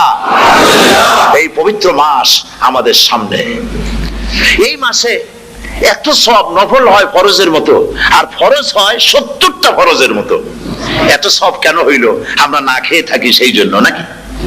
বলতে পারেন কেন হলো? একটি কারণ, শাহরু রমাদান আল্লাযী উনজিলা ফীহিল কুরআন। সুবহানাল্লাহ বলবেন না? এই রমজান মাস হচ্ছে সেই মাস যে মাসে আল্লাহ রাব্বুল আলামিন কোরআনে কারীমকে নাজিল করেছেন। এই মাসের মধ্যে একটি রাত আছে, খায়রুম মিন আলফি শাহর, যে রাতটি 1000 মাসের চাইতে বেশি গুরুত্বপূর্ণ আল্লাহর কাছে। সুবহানাল্লাহ। একটি রাত 1000 মাসের চাইতে গুরুত্বপূর্ণ। 1000 মাস ক্যালকুলেটর দিয়ে হিসাব করলে দেখা যায় যে 1000 মাসে 83 বছর 4 মাস হয়। তাহলে তার অর্থ কি এই যে একটানা 83 বছর 4 মাস ইবাদত করলে যে সওয়াব হবে, এই রাত্রে ইবাদত করলে সেই সওয়াব হবে? হতে পারে, এরকম হতে পারে, কিন্তু ব্যাখ্যাটা কি? ব্যাখ্যাটা হচ্ছে আরবিতে আলফুন শব্দ দিয়ে 1000 বোঝানো হয় না। আরবিতে যখন আলফুন বলা হয় তাহলে বোঝা যায় সংখ্যাধিক্য, বিপুল সংখ্যা, হাজার হাজার, হাজার হাজার, থাউজেন্ডস এন্ড থাউজেন্ডস। এইটাকে বোঝানোর জন্য আরবিতে ব্যবহার করা হয় আলফুন, হাজার হাজার। তাহলে আল্লাহ কি বুঝাতে চাচ্ছেন? আল্লাহ রাব্বুল আলামিন তিনি আয়াত দ্বারা বুঝাতে চান, এর ব্যাখ্যা হচ্ছে এই পৃথিবীর মানবতার কল্যাণের জন্য, এই পৃথিবীর মানুষের ভালাইয়ের জন্য, মঙ্গলের জন্য হাজার হাজার মাস ধরে এই পৃথিবীর মানুষের যে কল্যাণ হয় নাই, এই রমজান মুবারকে একটা রাত আছে যেই রাতে আল্লাহ রাব্বুল আলামিন মানবতার সেই কল্যাণ করেছেন। সেই কল্যাণ কি দিয়ে করেছেন? শাহরু রমাদান আল্লাযী উনজিলা ফীহিল কোরআন, কোরআন নাজিল করে পৃথিবীর মানুষকে সেই কল্যাণ আল্লাহ দিয়েছেন। সুবহানাল্লাহ। বন্ধুগণ, কোরআন, কোরআন কি নিয়ামত আমাদের কাছে। সেই নিয়ামতকে আমরা চিনলাম না, আমরা বুঝতে পারলাম না কত বড় নিয়ামত আল্লাহ আমাদের দান করেছেন। এই কোরআন যেন আপনি শুনতে পারেন, পড়তে পারেন, বুঝতে পারেন, সেই জন্য আল্লাহ রাব্বুল আলামিন শরিয়াত কি সুন্দর ব্যবস্থা করেছে। কোরআন শোনার জন্য রমজান মুবারকে তারাবিহের নামাজের ব্যবস্থা করা হয়েছে। সুবহানাল্লাহ, সুবহানাল্লাহ। যারা সব সময় পড়তে পারেন না, কোরআন তেলাওয়াত জানেন না, অথবা সারা বছর এক খতম কোরআন শরীফ পড়া হয় না, শরিয়াত কি সুন্দর বিধান করলো যে আপনি যেন 30 পারা কোরআন শরীফ শুনতে পারেন। এই ব্যবস্থা তারাবিহের নামাজের মধ্যে শরিয়াত করে দিয়েছে। আলহামদুলিল্লাহ, আলহামদুলিল্লাহ। যাদের টাকা কড়ি আছে আমি তাদেরকে অনুরোধ করব, যদি পারেন তাহলে মেহেরবানি করে রমজান মুবারকে উমরা পালন করবেন। আমি উমরার নিয়ত করে এসেছি, ঢাকা থেকে উমরার নিয়ত করে এসেছি, আপনাদেরকে দেখে গেলাম। আর আমি এখান থেকে ডাইরেক্ট মদিনা মুনাওয়ারায় চলে যাব ইনশাআল্লাহ। লাইলাতুল কদর পর্যন্ত হারামাইনুশ শরীফাইনে কাটাতে চাই, নিয়ত করেছি। আপনারা দোয়া করুন আল্লাহ যেন কবুল করেন। কি মজা যখন আপনি হারামাইনুশ শরীফাইনে যখন তেলাওয়াত শুনবেন, আপনার কাছে মনে হবে যেন কোরআন শরীফ নাজিল হতেছে। সুবহানাল্লাহ। সেখানে তো নামাজের পরে হাত তুলে মোনাজাত করা হয় না, শুধুমাত্র রমজান মুবারকে বেতেরের নামাজের মধ্যে ইমাম সাহেব হাত তুলে মোনাজাত করেন। গত বছর রমজান মুবারকের লাইলাতুল কদরে আমি ছিলাম, গত কয়েক বছর ধরে আল্লাহ যাওয়ার তৌফিক দিয়েছেন দয়া করে। সেখানে লাইলাতুল কদরে পত্রিকাগুলি লিখেছে 30 লাখের উপরে লোক ছিল মক্কা শরীফের, হারাম শরীফে 30 লাখের উপরে। যখন তেলাওয়াত হচ্ছে, মোনাজাত করতেছেন ইমাম সাহেব কাঁপতেছেন, মোনাজাত করতেছেন, কাঁদতেছেন, আর গোটা হারাম জুড়ে কান্নার রোল পড়ে গিয়েছে। কিভাবে কাঁদতেছে! সারাদিন মানুষ রোজা রেখে তারপরে ইফতার করতে যখন বসে, আমি সেই জান্নাতের কথা কেমনে আপনাদের বুঝাবো? রসগোল্লা কেমন লাগে বক্তৃতা দিয়ে 6 ঘন্টা বক্তৃতা দিয়েও বোঝানো যাবে না। যদি মুখের মধ্যে ঢুকাইতে পারি তাহলে বুঝবেন যে মজাটা কি। এটা তো আমি বুঝাইতে পারবো না কি মজাটা লাগে। সারাদিন রোজা রাখার পর সমস্ত লক্ষ লক্ষ মুসল্লিরা বসে আছে মক্কা শরীফে, কাবা শরীফ সামনে, এখানে বসে আছে। রোজাদারের সামনে আছে জমজমের পানি আর মদিনা মুনাওয়ারার খুরমা, আল্লাহর ঘর সামনে। জান্নাতের থেকে আর কাকে বলে! সুবহানাল্লাহ। আর মসজিদে নববীর ভিতরে মদিনার আকর্ষণ কাশাস আলাদা। মদিনা শরীফের আপনাকে যদি পাইয়া যায় কোন আরব, কোন মাদানী, আপনারা ছাড়বি না, আদর করে পাশে বসাবে, তোমারে আমি এই জিনিস খাওয়াবো, এইটা দিয়ে ইফতার করাবো, আমার কাছ দিয়ে তুমি উঠতেই পারবা না, আপনাকে জোর করে বসায় দিবে। মসজিদে নববীতে রিয়াদুল জান্নাহ রাসূল করিম সাল্লাল্লাহু আলাইহি ওয়াসাল্লামের কবর শরীফের কাছে বসে আপনি ইফতার করতেছেন, কত বড় নসিব! সেই জন্য আমি বলি, হলিডে করার জন্য আমেরিকা, সিঙ্গাপুর, হাবিজাবি এই সমস্ত ঘুরে কোনো লাভ নাই। হলিডে করতে চান, রমজান মুবারকে চলে যান হারামাইনুশ শরীফাইন, মদিনা আল মুনাওয়ারা, মক্কা আল মুকাররমা। কপাল খুলে যাবে, জিন্দেগীর সমস্ত গুনাহ খাতা আল্লাহ পাক maaf করে দিবেন। রাসূল করিম সাল্লাল্লাহু আলাইহি ওয়াসাল্লাম বলেছেন, রমজান মুবারকে যে উমরা করলো সেজন্য হজ আদায় করলো। সুবহানাল্লাহ। অন্য রিওয়ায়াতে এসেছে, যে ব্যক্তি রমজান মুবারকে উমরা করলো সেজন্য আমার সাথে হজ আদায় করলো। সুবহানাল্লাহ। তো বলতেছিলাম যে কোরআনে কারীম হচ্ছে একটি বিরাট নিয়ামত। এই নিয়ামত শোনানো হয় রমজান মুবারকে। আমি এবার এসে খুব খুশি হলাম একথা শুনে যে ইস্ট লন্ডন মসজিদ তারা একটা ব্যবস্থা করেছে, সুন্দর একটা রেডিও তারা আবিষ্কার করেছে। না কি করছেন আপনারা? ট্রান্সমিটার তৈরি করেছেন।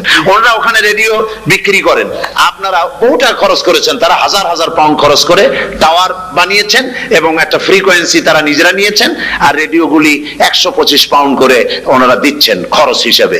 এটা যারা নিয়ে যায় ঘরের মধ্যে বসে তারাবিহের তেলাওয়াত তারা শুনতে পাবেন। মহিলারা অনেক সময় আসতে পারেন না, মহিলারা ঘরে বসে শুনতে পারবেন। ওই ইস্ট লন্ডন মসজিদে যত ওয়াজ হবে, তেলাওয়াত হবে, নামাজ হবে, আজান হবে, ওয়াজ হবে, জিকির হবে, সব আপনার ঘরে বসে আপনি শুনতে পারবেন। আল্লাহ রাব্বুল আলামিন এই ইকদামকে, এই পদক্ষেপকে আল্লাহ কবুল করুন, সবাই বলেন আমিন। এবং প্রত্যেকের ঘরে ঘরে এই রেডিও পৌঁছে যাক, আমরা বলি আমিন। আল্লাহ যেন কবুল করেন। আপনি ঘরে বসে মসজিদের সমস্ত প্রোগ্রাম পেতে পারবেন। আর কি সুন্দর সেখানে যিনি তেলাওয়াত করেন, আজান দেন, আলহামদুলিল্লাহ, তার আজান শুনলে পরে তো মনে হয় যে আমি মক্কা শরীফে চলে গেছি, মদিনায় চলে গেছি। আর তেলাওয়াতও কত সুন্দর, আলহামদুলিল্লাহ।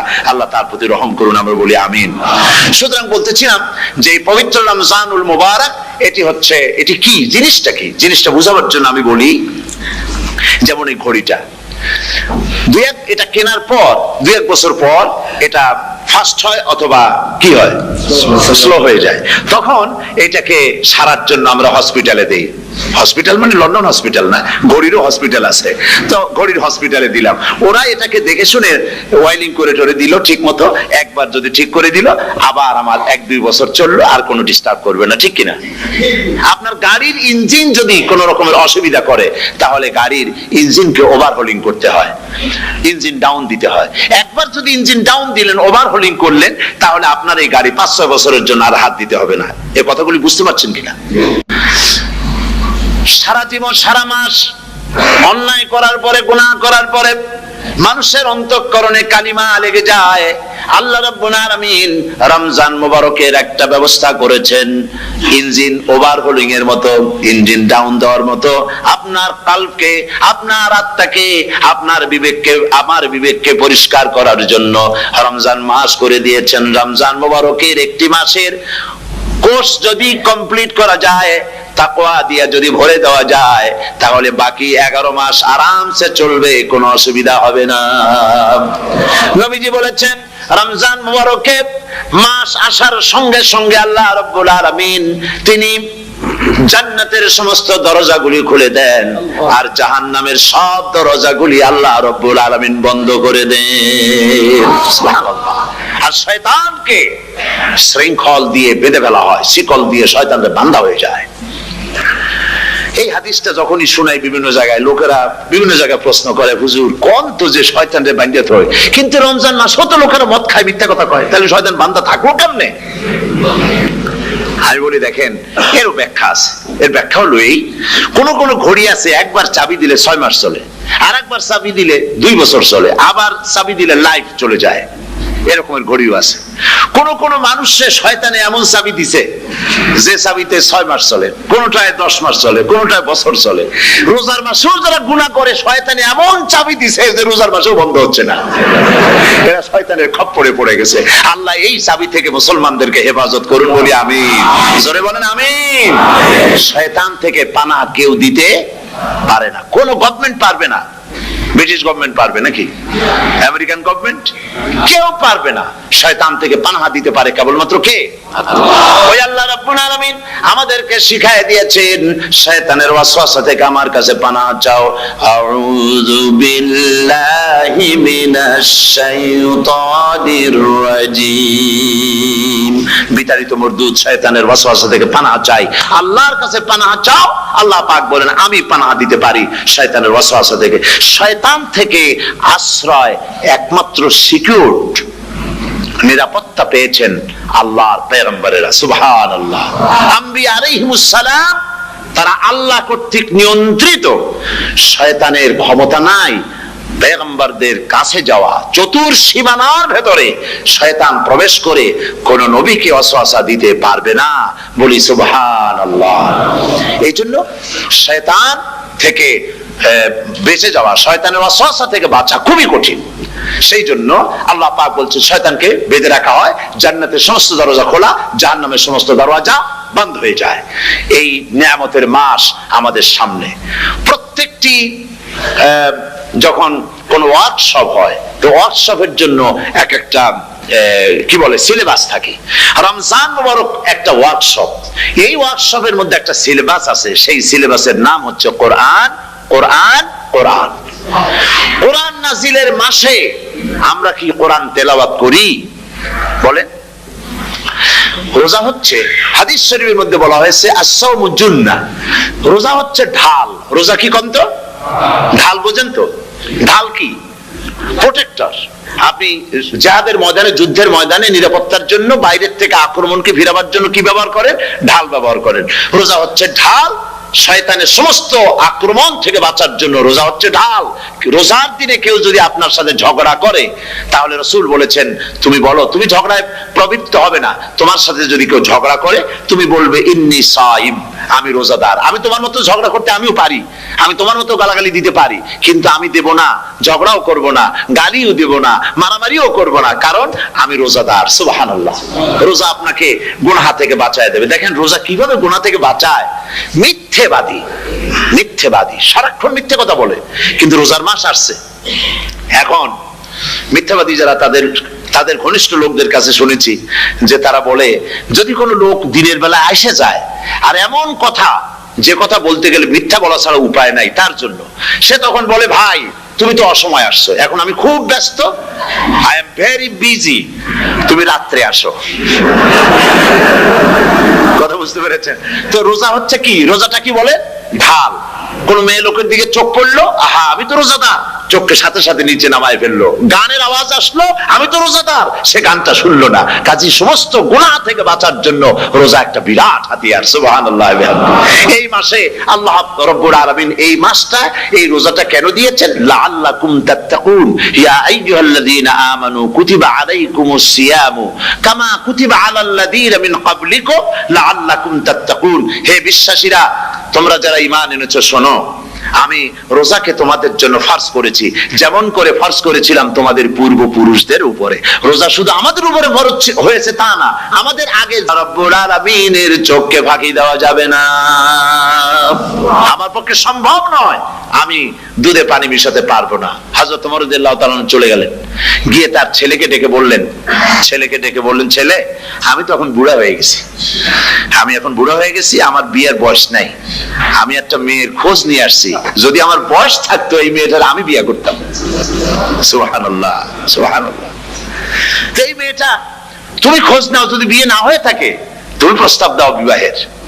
কি সৌন্দর্য তিনি দেখলেন মেয়েটার মধ্যে, স্বাস্থ্য, রূপ, যৌবন, কি দেখলেন? তাকওয়া। জোরে বলেন না, কি দেখলেন? তাকওয়া। এই তাকওয়া তিনি দেখলেন। এই তাকওয়ার উপরে ভিত্তি করে আমিরুল মুমিনিন, অর্ধেকটা পৃথিবীর প্রেসিডেন্ট, খলিফাতুল মুসলিমিন, আমিরুল মুমিনিন হযরত ওমর তার ছেলের জন্য পুত্রবধূ করে তাকে ঘরে নিয়ে আসলেন। সুবহানাল্লাহ। ফায়দা কি হলো? ফায়দা এই হলো, এই মেয়ের গর্ভে যে মেয়ে হলো, সেই মেয়ের গর্ভে যে মেয়ে হলো, সেই মেয়ের গর্ভে ফারুকে সানি হযরত ওমর ইবনে আব্দুল আজিজ রাহমাতুল্লাহ আলাইহির মতো ফারুকে সানি আল্লাহ দান করে দিলেন। সুবহানাল্লাহ ওয়া বিহামদি। এটার নাম হচ্ছে তাকওয়া। এই তাকওয়ার ব্যাপারে হযরত ওমর রাদিয়াল্লাহু তাআলা আনহু, তিনি হযরত কাব বিন উবাই রাদিয়াল্লাহু তাআলা আনহুকে জিজ্ঞেস করেছিলেন যে তাকওয়ার একটা ব্যাখ্যা আপনি কি আমাকে বলতে পারেন, তাকওয়ার ব্যাখ্যাটা কি? তিনি বললেন, হ্যাঁ পারি। কি ব্যাখ্যা? তিনি বললেন যে দেখুন, তাকওয়ার ব্যাখ্যা হচ্ছে এই যে সংকীর্ণ একটি রাস্তা, সরু ন্যারো একটা রোড, এই ন্যারো রোডের দুই দিকে আছে কাঁটাযুক্ত লতা পাতা। এই কাঁটাযুক্ত লতা পাতার মধ্য দিয়ে এই সরু রাস্তা দিয়ে আপনি যখন যাবেন তো কিভাবে যাবেন? হযরত ওমর বললেন, আমার জামা কাপড় এইভাবে খুব আটোসাটো করে আমরা যাব, যাতে করে গায়ের চামড়াও না ছেড়ে আমার জামাও যাতে না ছিঁড়ে যায়। হযরত কাব বিন উবাই রাদিয়াল্লাহু তাআলা আনহু বলছেন, এটার নামই হচ্ছে তাকওয়া। এটার নাম কি? তাকওয়া। এটার নাম হচ্ছে তাকওয়া। দুনিয়ার অসংখ্য পাপের ভেতর থেকে আপনি চলে যাবেন, পাপ যেন আপনাকে স্পর্শ করতে না পারে। এটার নাম তাকওয়া। বাইন মাছ নিশ্চয়ই খেয়েছেন আপনারা, না লন্ডনে পাওয়া যায় না? পাওয়া যায়। এই বাইন মাছ যারা খেয়েছেন আপনারা, আমি জানি না আপনারা জানেন কিনা, বাইন মাছ কোথায় থাকে? পানিতে থাকে না কাদায় থাকে? মাশাআল্লাহ, বাইন মাছ থাকে কাদার মধ্যে। কিন্তু এই বাইন মাছ যারা ধরেছে তাদের মুখে শুনেছি আমি যে বাইন মাছ থাকে কাদায়, ওকে যখন ধরে টেনে বের করা হয় কাদার মধ্য থেকে, এক ফোঁটা কাদা ওর গায়ে নাই। এই কলুষিত সমাজ, পাপে ভরপুর, গ্রেট ব্রিটেন, আমেরিকা, পাশ্চাত্য, আমাদের দেশ, সর্বত্র পাপ আর পাপ। এই পাপের মধ্যে বাইন মাছ শুধু খাইয়েন না, ওর কাছ থেকে শিক্ষাও গ্রহণ করেন। ও যেমন কাদার মধ্যে থাকে, কাদা ওর গায়ে লাগে না, আপনিও এই সমাজের মধ্যে আপনি আপনার কাজ চালিয়ে যান, পাপ যেন আপনাকে স্পর্শ না করে। আল্লাহ যেন পাপের থেকে আমাদের বাঁচান। আমরা বলি আমিন, সবাই বলেন আমিন। এটার নাম হচ্ছে তাকওয়া। আর তাকওয়া লম্বা জামায় তাকওয়া হয় না, লম্বা দাড়িতে তাকওয়া হয় না, পাগড়ি একটা বানলেই তাকওয়া হয় না। রাসূলুল্লাহ সাল্লাল্লাহু আলাইহি ওয়াসাল্লাম বলছেন তাকওয়া হা হুনা, হা হুনা, হা হুনা, তিনবার বলেছেন, বুকের দিকে দেখায় বলেছেন তাকওয়া হা হুনা। তাকওয়া হচ্ছে এখানে। এর অর্থ এই নয় যে আমি দাড়িকে আমি ছোট করে দেখছি, জামাকে ছোট করে দেখছি, তা নয়। কিন্তু বলছি যে তাকওয়াটা হচ্ছে অন্তরের ভেতরে। এই অন্তরের ভেতর থেকেই এটার বহির প্রকাশ হতে হবে। আপনার কথায়, আপনার বলায়, আপনার ওঠায়, আপনার বসায়, আপনার চালচলনে, আপনার বিয়ে শাদীতে, আপনার ব্যবসা বাণিজ্যের সর্বত্র তাকওয়ার ছাপ প্রদর্শিত হতে হবে। তাহলেই আমার মধ্যে তাকওয়া এসেছে বলে প্রমাণ হবে। আর এটাই আল্লাহ পাক চান, রমজান মুবারকে তোমাদের মধ্যে তাকওয়া সৃষ্টি হোক। রোজা সম্পর্কে এই কথাগুলি আমি বলে নিলাম। প্রথম 10 দিন শুধু রহমত নাজিল হবে, দ্বিতীয় 10 দিনে আল্লাহ পাক শুধু মাফ করতে থাকবেন, আর তৃতীয় 10 দিনে আল্লাহ পাক জাহান্নাম থেকে মুক্ত করে দিবেন। সুবহানাল্লাহ। রমজানে মক্কা শরীফে, মদিনা শরীফে ছোট্ট একটা বাচ্চাও ঘুমায় না, অন্তত 5-7 বছর 8-10 বছর বয়স হয়ে গেছে এরকম বাচ্চা সারা রাত্রে 1 সেকেন্ডের মধ্যে ঘুমায় না। সমস্ত লোক জাগে, ফজরের নামাজ পড়তে গিয়ে ঘুমায়, সব সমানে 2 হাতে নেকি কামাই করে। নেকি কামাইয়ের মৌসুমে বাহার, রমজান হচ্ছে নেকি কামাইয়ের বসন্তকাল। আপনারা যেন খবরদার মিস করবেন না, মিস করবেন না খবরদার। এই মাসটা পুরোপুরি কাজে লাগাবার জন্য মায়েরা, আমার মায়েরা, বোনেরা, মেহেরবানি করে এই মাসটা কাজে লাগাবেন। গীবত গাইবেন না, রাগারাগি করবেন না, ঝগড়াঝাটি করবেন না, মিথ্যা কথা বলবেন না, তেলাওয়াত, জিকির, আজগার। আর পুরুষেরাও এই জিকির আজগারের মধ্যে, মানুষকে ভালো কাজের আদেশ করার মধ্যে যা আজকে আল্লাহ আমার দিয়ে বলাইলেন, এই কাজগুলি আমি এবং আপনারা সবাই যেন আমল করতে পারি, আল্লাহ তৌফিক দান করুন। আপনারা এই মোনাজাতের পরে যে যে এলাকায় গিয়ে জামাতে এশার নামাজটা আদায় করবেন, এখানে নামাজের কোনো ব্যবস্থা করা যায় নাই বলে আমরা দুঃখ প্রকাশ করছি। পাশে যেখানে মসজিদ পান, জামাতে এশার নামাজটা খবরদার আদায় করে নেবেন, নামাজ ছেড়ে দেবেন না। 5 ওয়াক্ত নামাজ সঠিকভাবে আদায় করবেন। আর মদের ব্যবসা যাদের আছে, মদের ব্যবসা ছেড়ে দিবেন। আর মদের চাকরি যারা করেন, সেখান থেকে এই চাকরি উঠাইয়া কোনো ভালো জায়গায় চাকরি করার জন্য চেষ্টা করবেন। জেনা, ব্যভিচার, নাচ, গান ইত্যাদি, তাস, পাশা, জুয়া, অন্যায় কাজে যাব না। আল্লাহ যেন কবুল করেন, বলেন আমিন। বলেন সবাই আমিন। এটাই কাজ। শিরক এবং বিদআতের বাড়ির কাছেও আমরা কেউ যাব না। এই তওবা করে খাঁটি মুসলমান হইতে হবে। আমরা কতদিন বাঁচবো জানি না, আল্লাহ পাক যেন আমাদেরকে ঈমানের সাথে রাখেন। যাদের মুখে দাড়ি নাই, আল্লাহ পাক তাদের মুখে দাড়ি লাগায় দিক, বলি আমিন। আপনারা চেষ্টা করেন রাসূলের এই সুন্নতটা আমল করার জন্য। যেহেতু আমরা মারা যাব, চিরদিন বাঁচবো না, তো আল্লাহ রাসূলের কাছে কেমনে আমরা আমাদের চেহারা দেখাবো? জামায়, দাড়িতে, টুপিতে, পর্দায়, মেয়ে লোকদের পর্দা করার মধ্যে, সবটার মধ্যে রাসূলুল্লাহর সুন্নত যেন আমরা আমল করতে পারি, আল্লাহ যেন তৌফিক দেন। হুজুর বলেছেন, হুজুর তো কোন কলেজে পড়েন নাই, কি বলেন, কলেজে পড়েছেন? কোন কলেজে মাদ্রাসায় পড়াশোনা করেন নাই, অথচ আল্লাহর নবী বলেছেন ইন্নামা বুইস্তু মুআল্লিমান, আমি শিক্ষক হিসাবে দুনিয়ার বুকে প্রেরিত হয়েছি। লেখাপড়া কোথাও করেন নাই, অথচ হুজুর বলছেন আমি শিক্ষক। অর্থাৎ গোটা পৃথিবীর সর্বকালে সর্বযুগের মহান শিক্ষক হচ্ছেন মুহাম্মদ রাসূলুল্লাহ সাল্লাল্লাহু আলাইহি ওয়াসাল্লাম। শিক্ষা তার মধ্যে পরিপূর্ণ ছিল, আল্লাহ তাকে শিখিয়েছেন, সব কথা তিনি বলেছেন, জ্ঞানের কোনো অভাব তার কাছে ছিল না। তবে হ্যাঁ, অনেকে বলে যে মুহাম্মদ সাল্লাল্লাহু আলাইহি ওয়াসাল্লাম হচ্ছেন সেই পুরানা মধ্যযুগীয় ব্যাপার স্যাপার। ওই মধ্যযুগীয় কোনো কথা আজকের যুগে চলতে পারে না, এটা হলো জ্ঞান বিজ্ঞানের যুগ। আমরা কিছু মঙ্গল গ্রহে যাব করতেছি, চাঁদ দখল করে ফেলেছি সেই কবে, চাঁদে পতাকা উড়ায় ফেলেছি, বাড়িঘর বানাবার জন্য ইট, সিমেন্ট, রড সবকিছু পাঠাবার ব্যবস্থা হচ্ছে চাঁদে। আর মঙ্গল গ্রহে তো আমরা যাব করছি। মুহাম্মদ সাল্লাল্লাহু আলাইহি ওয়াসাল্লাম কি চাঁদে নেমেছেন কখনো? এগুলি বেকুবদের প্রশ্ন। কাদের প্রশ্ন? বেকুবদের প্রশ্ন। আর মিয়া, তোমার বিজ্ঞান তো গেছে শুধু চাঁদে। চাঁদ কত দূর? মাত্র 2,32,000 মাইল দূরে। চাঁদ মাত্র 2,32,000 মাইল দূরে একটি উপগ্রহ মাত্র। পৃথিবীর সবচাইতে নিকটতম প্রতিবেশী, নিকটতম উপগ্রহ হচ্ছে চাঁদ। দৃষ্টান্ত দিতে গিয়ে আমি ওই ছোট্ট স্টোরিটি বুঝাবার জন্য মানুষের সামনে বলি। একবার এক স্বামী আর স্ত্রী দুজনে ঝগড়া লেগেছে, স্বামী স্ত্রীর ঝগড়ায় বেচারা স্বামী দুর্বল হয়ে গেছে, স্বামীর স্ত্রীর সামনে আর পেরে উঠছে না পারিয়া শেষ পর্যন্ত বলল, ঠিক আছে, তোমার মতো দাজ্জাল মার্কা বউর সাথে আমি আর থাকবো না, আমি চললাম, আমি এবার বিদেশেই চলে যাব, দেশেই থাকবো না। স্ত্রী কিছু বলতেছে না।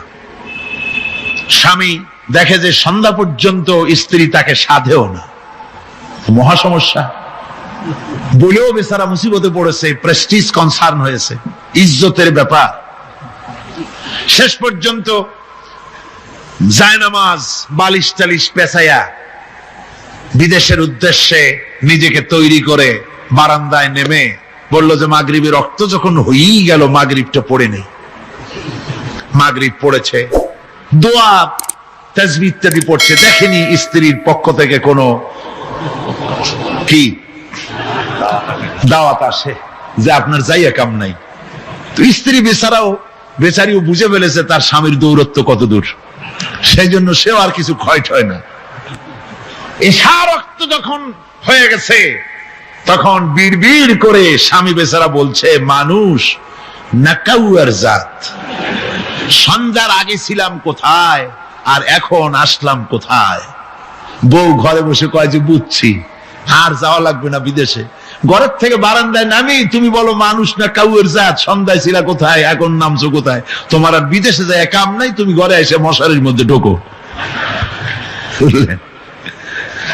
তো পৃথিবী থেকে মাত্র 2,32,000 মাইল দূরে চাঁদ, সেই চাঁদে অবতরণ করে বলছে মুহাম্মদ সাল্লাল্লাহু আলাইহি ওয়াসাল্লাম কি চাঁদে গেছে? আরে বেকুব, 2,32,000 মাইল দূরের চাঁদ নয়, 9,30,00,000 মাইল দূরের সূর্য নয়, কোটি কোটি সহস্র কোটি মাইল দূরের গ্যালাক্সি নয়, মিল্কি ওয়ে নয়, সমস্ত তারকারাজি গ্রহ পুঞ্জ সব কিছুকে পেরিয়ে গিয়ে 7 আকাশ ফুড়ে মুহাম্মদ সাল্লাল্লাহু আলাইহি সাল্লাম আরশে আজিম ভ্রমণ করেছেন, যা পৃথিবীর কোন বিজ্ঞানের পক্ষে সম্ভব নয়।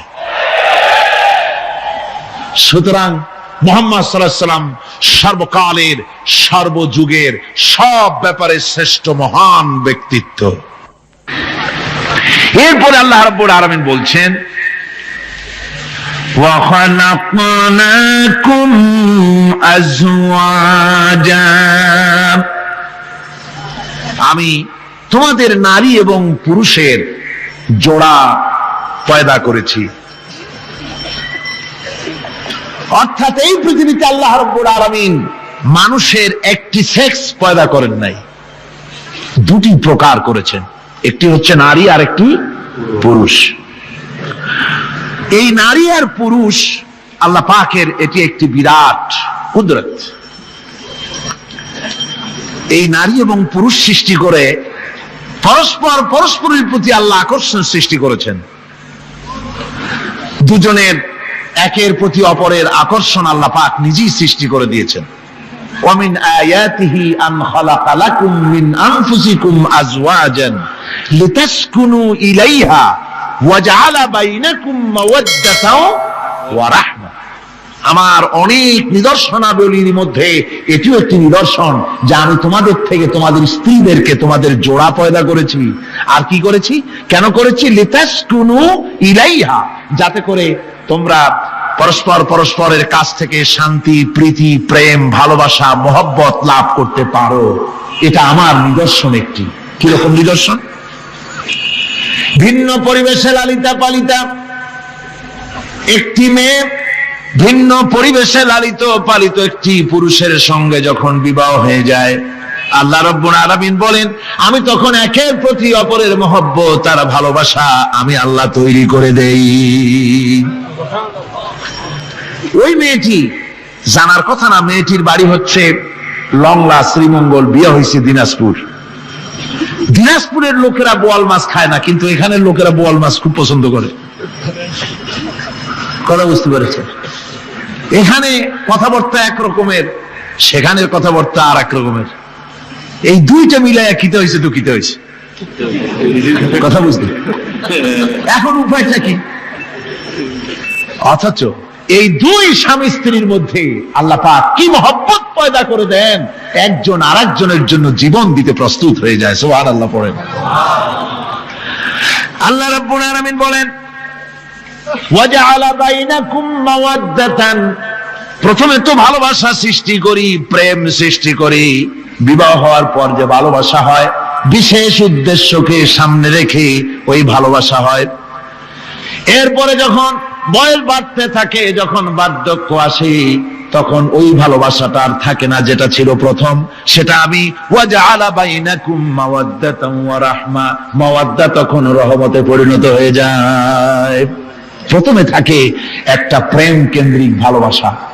পরবর্তী সময় যখন স্বামী বুড়ো হয়ে যায় আর স্ত্রী যখন বুড়ি হয়, তখন আল্লাহ পাক বলেন আমি উভয়ের মধ্যে সহৃদয়তা, করুণার সৃষ্টি করে দেই। পরস্পরের প্রতি আকর্ষণ তখন আরো বাড়িয়ে দেই। একজন আরেকজন ছাড়া চলে না, বুড়ার বুড়ি ছাড়া উপায় থাকে না। ঘরের মধ্যে ফ্রিজ আছে, কালার টিভি আছে, তারপরে সুন্দর বিছানাপত্র আছে, কোন জিনিসের অভাব নাই বুড়া। হঠাৎ করে বুড়ি একদিন মারা গেল, বুড়ায় কয় আমি গৃহশূন্য হয়ে গেছি। সব আছে, তারপরেও যে গৃহশূন্য হয়ে গেছি, তার মানে গৃহের প্রাণটাই চলে গেছে। বুড়া বয়সে সন্তান খোঁজ খবর নেয় না, সন্তানের বউ খোঁজ খবর নেয় না। বুড়ার গরম পানিটা, উজুর পানিটা, তার খাবারটা, তার পানটা, তার যা প্রয়োজন বুড়ি সব এগিয়ে নিয়ে আসে। আর বুড়াও বুড়ির জন্য তখন প্রথম জীবনের চাইতে আরো বেশি মহব্বত বাড়ে, বুড়ির দিকে খোঁজ খবর আরো বেশি করে নেয়। ঠিক কিনা কন? বুঝবেন যারা বুড়া আর বুড়ি আছেন। আল্লাহ পাক বলেন এটা আমি করি। কে বলছেন এ কথা? আল্লাহ পাক বলছেন আমি করি। এ মহব্বত আল্লাহর দান। দেখুন রাসূল করিম সাল্লাল্লাহু আলাইহি ওয়াসাল্লামের ঘরে দৌলত ছিল না, কিন্তু মহব্বত দিয়ে ঘরটা ভরা ছিল। সুবহানাল্লাহ বিহামদি। দৌলত ছিল না, মহব্বত দিয়ে ভরা ছিল। হযরত আয়েশা সিদ্দিকা রাদিয়াল্লাহু তাআলা আনহা বলেছেন, আমি গ্লাসে পানি পান করে রেখে দেওয়ার পর রাসূলুল্লাহ গ্লাসটা হাতে নিয়ে আমি যেখানে ঠোঁট লাগিয়ে পানি পান করেছি, আল্লাহ নবী ওইখানেই ঠোঁট লাগায় পানি পান করতেন। মুহাব্বত। হযরত আয়েশা বলেন আমি গোশত খেয়ে হাড্ডি খেয়ে হাতে ধরে রেখেছি, খাবো বা রাখবো, আল্লাহ নবী তখন আমার হাতের থেকে গোশত বা হাড্ডিটা আমার হাত থেকে নিয়ে আমি গোশতের যে অংশে কামড় দিয়েছি রাসূলুল্লাহ সেখানে মুখ লাগিয়ে খেতেন। দৌলত ছিল না হুজুরের ঘরে এক ফোঁটা, কিন্তু মোহব্বত ছিল ঘরটা ভরা। হযরত আয়েশা বলেছেন রাসূলুল্লাহ কাজ করে কষ্ট করে ঘরের ভিতরে ফিরে যখন দেখেছেন রান্না বান্না সারা হয় নাই, হুজুর ক্ষুধার্ত অথচ আমার রান্না শেষ হয় নাই, নবীজি রাগ করেন নাই, অসন্তুষ্ট হন নাই, ভুরু কুঞ্চিত করেন নাই, চোখ গরম করেন নাই, বরং আমার কাছে বসে রান্না বান্নায় আমাকে আল্লাহর নবী বিশ্ব নবী মুহাম্মদ রাসূলুল্লাহ সাল্লাল্লাহু আলাইহি ওয়াসাল্লাম আমাকে সহযোগিতা করেছেন। স্বামী স্ত্রী ভালোবাসা হচ্ছে স্বর্গীয় নিয়ামত, জান্নাতের নিয়ামত। সুবহানাল্লাহ পড়েন। যেই ঘরে স্বামী আর স্ত্রীর মধ্যে সাপ আর বেজির সম্পর্ক, দাঁড় কুমড়োর সম্পর্ক, এই ঘরটা যতই বিদেশি আধুনিক সৌন্দর্যের উপকরণাদি দিয়ে ভরপুর থাকুক না কেন, এই ঘরটা, এই বিল্ডিংটা জাহান্নামের টুকরা। ঠিক না? আর স্বামী স্ত্রীর যদি ভালোবাসা থাকে তাহলে ঘরটা যদি কুড়ে ঘর হয় তারপরেও সে ঘরটা হচ্ছে একটা জান্নাতের টুকরা। অনেক স্ত্রী আছে স্বামীর সাথে মহব্বত নাই, উল্টো পাল্টা কারবার। ওই রকম এক স্বামীর কাছে খবর আসছে যে আপনি তো এই গ্রামের মাতবাড়ি করেন, বিচার আচার করতেছেন, আপনার বউ তো গোসল করতে গিয়ে পড়ে গেছে নদীর মধ্যে। তো লোকটা দৌড় দিয়েছে, দৌড়ে গেছে, যায় কয় যে কোন জায়গায় পড়ছে, কয় যে এইখানে পড়ছে। লোকটা তখন জোয়ারের পানি যাচ্ছিল এইদিকে, লোকটা দৌড় দিছে উল্টা দিকে। লোকেরা কয় যে মিয়া তোমার বউ পড়েছে এইখান থেকে জোয়ারের পানি এদিকে যায়, তুমি উল্টা দৌড়ো কেন? মাতবার বলছে যে দেখো এটা হচ্ছে আমাদের ইন্টারনাল অ্যাফেয়ার্স, এটা বুঝবে না।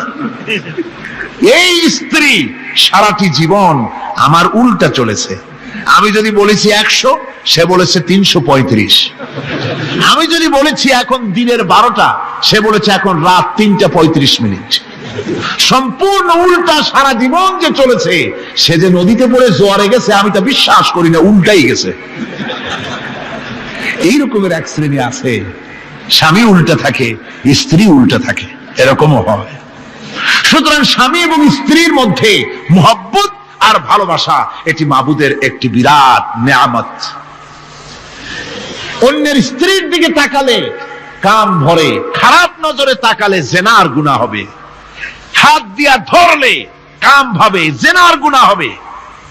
কিন্তু কোন স্বামী যদি তার স্ত্রীর দিকে প্রেম ভরে ভালোবাসা ভরে তাকায় আর স্ত্রীর হাতকে প্রেম আর ভালোবাসার সাথে যদি স্ত্রীর হস্ত ধারণ করে, কিতাবে এসেছে স্বামী এবং স্ত্রীর উভয়ের সগীরা গুনাহ আল্লাহ রাব্বুল আলামিন